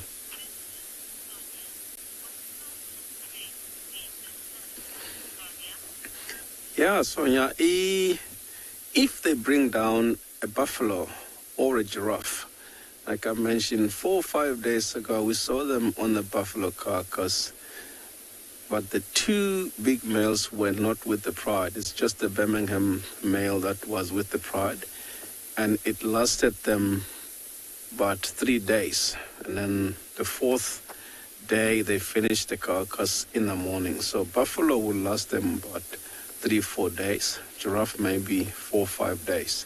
So that's what they need, more especially with the males being with the pride. I was just talking about that cub that moving from one land to another, rubbing heads, grooming them, possibly wishing them good hunt tonight and hoping that they come back for them and fetch them, take them to go and eat something that they've caught during the night. Yeah, as you can see, that lioness is sitting up now. As you can see, these animals blend in so well with the color of the grass. That's why they have that very distinctive black behind the ears that you can see there. That's the following mechanism, just they can see each other when they're walking through long grass. While we're sitting here and hope these lions go off to hunt, we'll go over to Lauren and see what Lauren have found. Okay, there she goes. Seems like getting more and more active. As you can see, every now and then they're up, lie down again, up, lie down again. This is how they do it. The whole night they will be doing it like that. Unless they find the road, and then they'll be walking down the road because it's easy and quiet for them to walk down the road. As soon as they hear something, they'll stop and they start circling around. Each of them will go a different direction and circle the prey. And then when they're ready, one will spook the prey, and then chase them towards where the others are. If they're lucky, they get something. If unlucky, then they have missed. So they'll move on and try somewhere else. Like I was saying earlier, people think these animals are lazy because they spend about 16, 18 hours sleeping per day. But I don't agree to that. It's just the fact that they conserve energy. Because once they start to move, they'll be on the go the whole night until early the next day. If nothing happens, and then they'll lie down again and try again the next day. Like when I said 4 or 5 mornings ago, we saw them taking down a buffalo. That was very lucky because that happened in the morning. It's very unusual for lions, more especially, to hunt in the day. They normally hunt at night, but that was just by luck they happened to catch that buffalo. Because buffalo is quite big, and buffalo won't give up without a fight. They can fight and stand the ground, normally help each other. So if there's more than one buffalo, these buffaloes can come back and chase the lions away. I've seen lions being chased up termite mounds, up trees by buffalo bulls. So buffaloes can fight off lions. So they were just lucky to get the buffalo just like that. So it seems like the females have left now with the cubs, as I said earlier.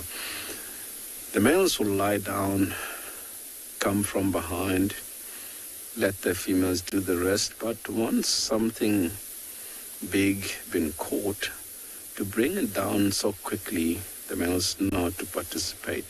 The one that was yawning, the one that's lying flat now, I watched him taking down buffalo bull by himself, which took almost, I'd say the whole night, because it happened that evening from about this time. And then the next morning we went down by the Timbavati dry river bed, and the battle was still going, but he had won the battle because the buffalo was just lying there. Had his spinal cord been broken by the male lion, he couldn't move, and the lion was also tired lying on the shade, but he knew that the buffalo was not going to go anywhere. So that's why I say these animals do hunt, but not as much as the females. So they'll get up at some stage if they think now it's about time to get up and follow the females and hope something is going to happen. So this is what they'll do, slowly move towards where the females are. We're just going to spend more time with these lions and see what they do.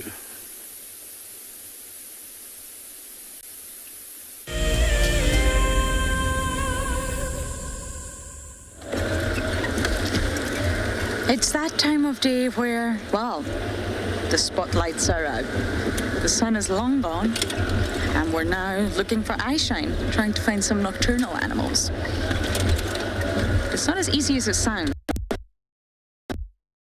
To pay attention, your eyes can only follow where it is. So that's exactly what I'm going to do. So join me, come along for the bumble.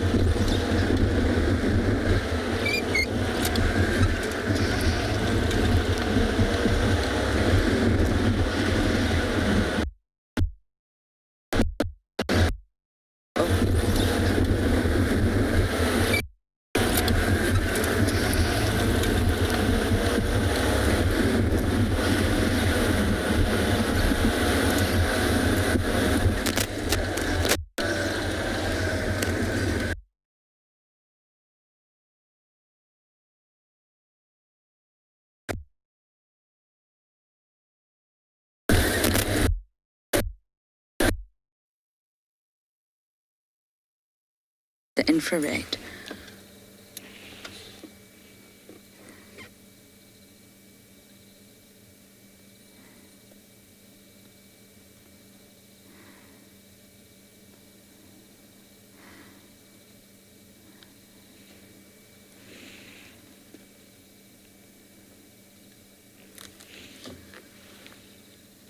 You can just listen to the sounds of the night.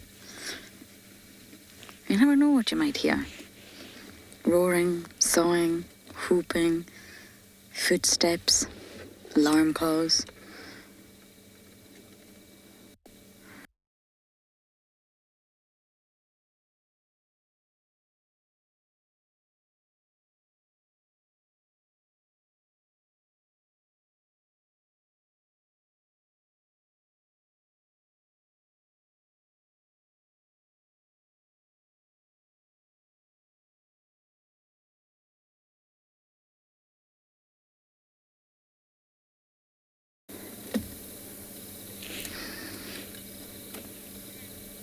And that's exactly what Morgan and I are going to do. We're going to sit here and listen.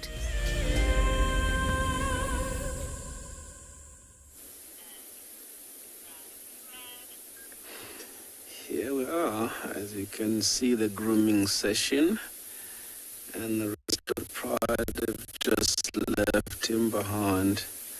Can see this maid is not in a hurry. He's just cleaning up, getting ready for the night.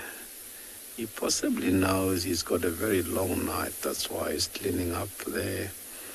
Or else, this is just like us. What do we do when we wake up? We first take a shower before you're ready to do everything. So that's what the male lion is doing. He was just cleaning himself up. As you can see, one is just a contact call. Very low contact. That's what stopped him from grooming. There goes the yawn. Maybe getting ready to go. Because if you see them grooming and then it's about time they get up, there we go. And then he's going to follow the rest of the pride and catch up with them.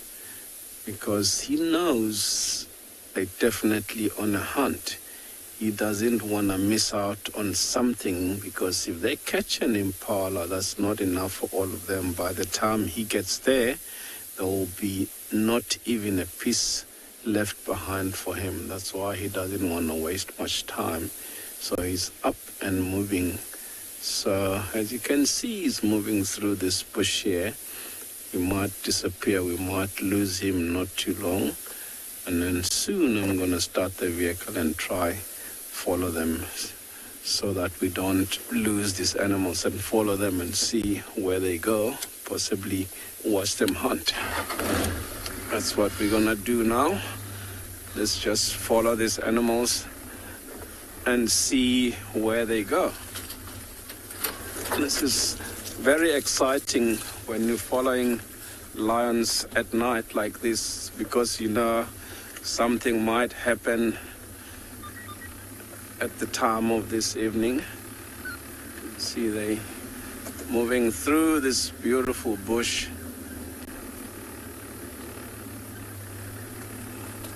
Headed in the direction where we're heading. Let's hope we haven't lost them.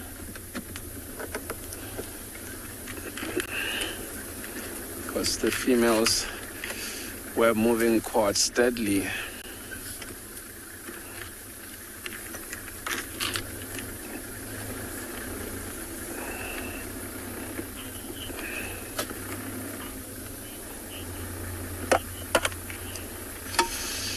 Yeah, Chris, there is one male which is more dominant than the other, but when I was talking about these animals,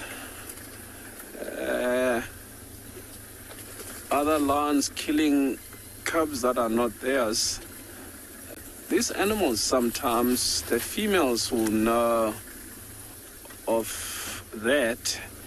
If she come onto hit, she'll try sneak off and mate with both the brothers. So each of them will think they're his cubs, but biologically they will be from one father. So it does happen, yes.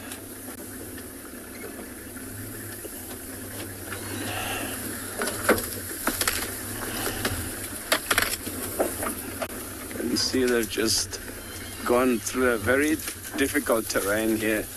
This is a suitable area for them to hunt, because they need more cover to stalk and get as close as they can, and then they'll chase during the last few meters. We're just gonna loop around and see if we can relocate on them. Otherwise they're just moving steadily. We may have lost them, but I hope they're not far from where we are. Possibly gone more to the left.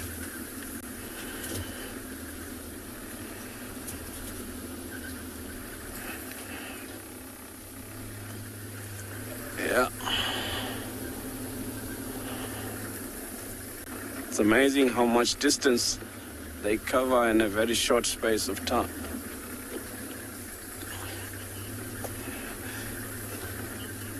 While we're trying to find them again, we'll go over to Lauren and see what Lauren can find for us.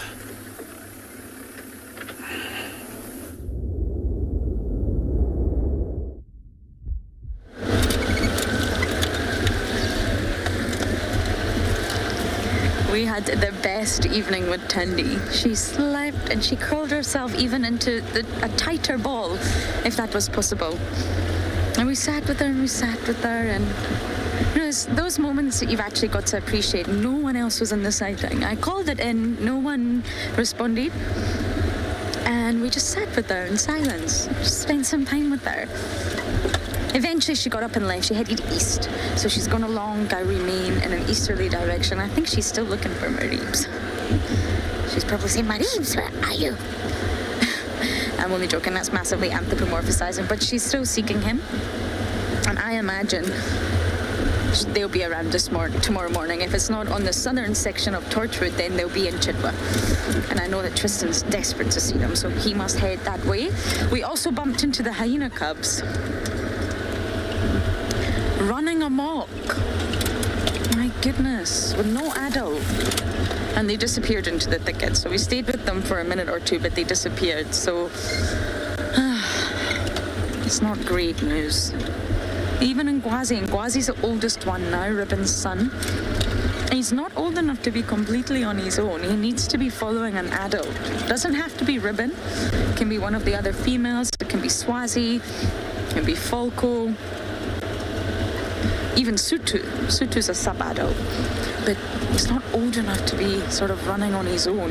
And they looked very small. It looked like it could be Hart's pair, that sort of size. Far too young. Anyway, they ran off into the Mowati. And that's my update for this evening. I am heading to quarantine. As you know, it's the best place to end a drive. Let's see what I can find up there. But Morgan and I were saying we had such a quiet morning this morning. I made all the wrong decisions, and this afternoon has just worked out perfectly. From that wonderful elephant sighting, it was truly wonderful, to a fantastic afternoon with Mareebs, who led us to Tandy. Accidentally, of course.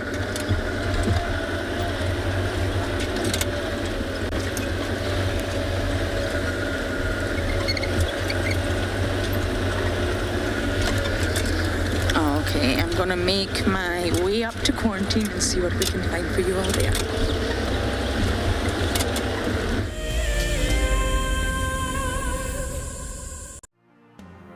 Hello everyone, my name is Elmarie and I'm very excited about this drive. My husband Kleinhan bought me this Ticket to Dream for my birthday as a present because he knows I watch WildEarth all the time. I couldn't be more happy. I've never had such a great present in my life before.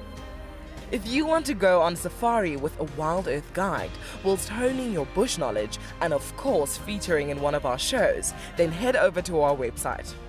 Okay, my favorite part about WildEarth is the characters. And then of course I love the bush and I love Africa, and just the fact that I can follow every day, that's one of my favorite things. Sign up to be a WildEarth explorer and you could be making your first ever on-screen appearance.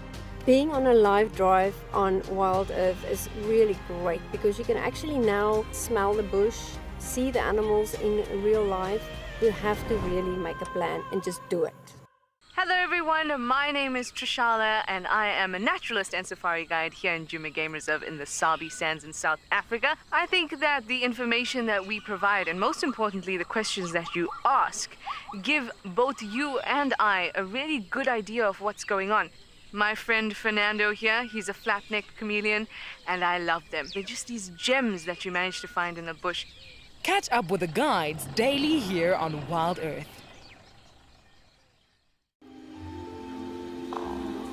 Goodness, look at its wobbly legs. Oh, I don't believe it. I can't believe we've actually seen it. Oh my goodness. Oh, careful, careful, careful. Oh no. Oh, it's okay, little one. Okay. Expect the unexpected here on WildEarth daily. Hi everyone, my name's Daniel Fisher and I'm going to be your guide this afternoon. I'm looking really forward to taking you through and showing you all the beautiful places here at andBeyond in Ngala. If you have any questions, please register on our website. Once registered, go to the live page feed and post your questions underneath the live feed. Join me on my next safari through andBeyond in Ngala on WildEarth. Send me live questions through the WildEarth website and I'll answer them live from the African bush.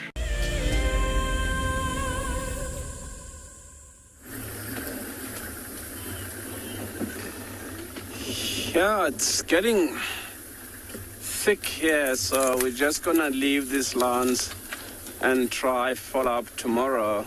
Let's hope, because they're hunting, let's hope tomorrow we find them on a kill. It will be very nice to watch them all feeding together with the cubs, because looks like they haven't had anything to eat in the last 2 days. So with the cubs like this, they need to eat quite often so the cubs can grow faster to survive, because the chances when they're still young like this, they're very vulnerable to most of the predators, as I mentioned earlier. Hyenas, leopards, and other lions can easily kill these cubs. So let's hope these animals find something.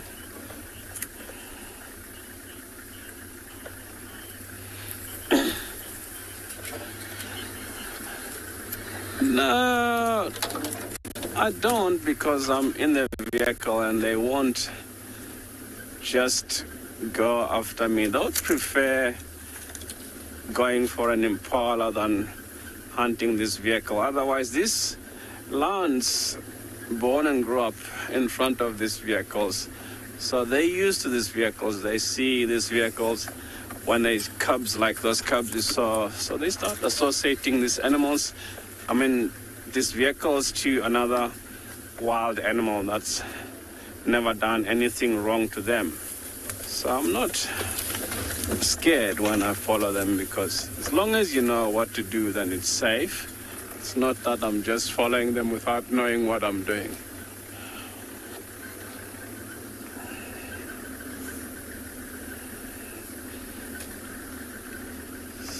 Yeah, we're just gonna leave and hope that tomorrow they have find something to eat.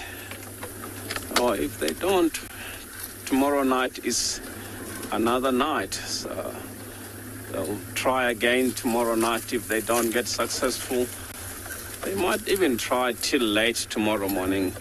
As I said, this is winter now. These animals will hunt until late mornings and try find a spot to lie down for the day and then wait for the sun to go down. And as soon as the sun goes down,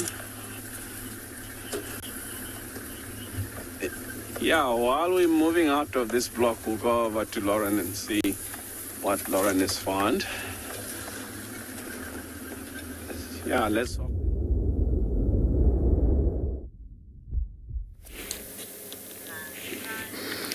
Good luck getting out the block. It's never easy. And it wouldn't be a bumble, or at least a sunset bumble, if we didn't stop at the impala. Would it be impala? Now, someone just kindly reminded me, but I guess I mentioned hyena cubs without being very specific, and I really couldn't ID them. I saw their eye shine from far away, and I was heading in the direction of the den intentionally to see them, and we saw them run across the road. We spent about 2 minutes with them, but it was impossible for me to ID from... I just find it really difficult at night time and infrared. It's not easy. So I don't know who the cubs were, and I know many of you, Michael and myself, also discussed this about Pumela. I have not seen Kingarika or Pumela in a very, very long time. I believe Tswalu has, but I personally haven't. Now that the cubs are all mobile and everybody's moving, I've managed to keep tabs on Ngwazi. Sadly, we know the devastating news that happened to Shimbulu. I've managed to catch up with Braveheart. The other two are in the den, Novella and Ntima's son. So the sort of two missing links from my side, at least, are Pumela and Gingirika. And those are the two that I'm desperate to catch up with. I want to know where they are and if they're still here. So I think tomorrow morning I'm going to head straight to that den site area, Gowrie Main, and maybe just lurk.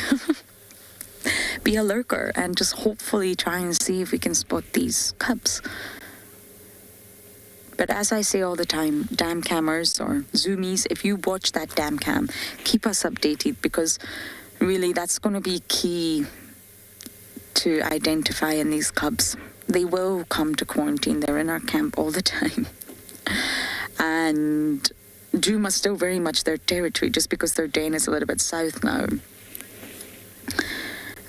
So please do keep us updated. I know you all do. And I am a little bit worried about them too. I saw Heart recently, but I just didn't see her with any cubs. So as always, I promise to keep you all updated.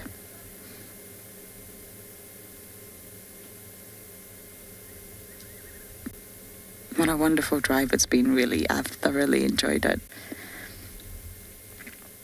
I wish we'd got to see Tandy and Mareebs reunite, but that's okay. I mean, they are nocturnal animals after all. They'll find each other in the night. You can come, so you're following me. They are.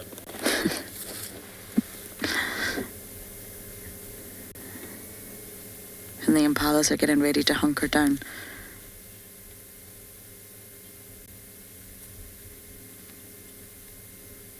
Morgan and I are getting ready to go home for dinner. I wonder what's for dinner tonight, Morgan. No idea. No idea. Are you excited? Very. Are you? Not sure. Morgan and I have very different diets. One is a carnivore, one is a herbivore. Can you guess who is who? But anyway, everyone, thank you so much for jumping on board. We have come to that time of day where we must say goodbye, but thank you for all your comments and questions, and I really hope you do jump on board tomorrow. Until then, good night.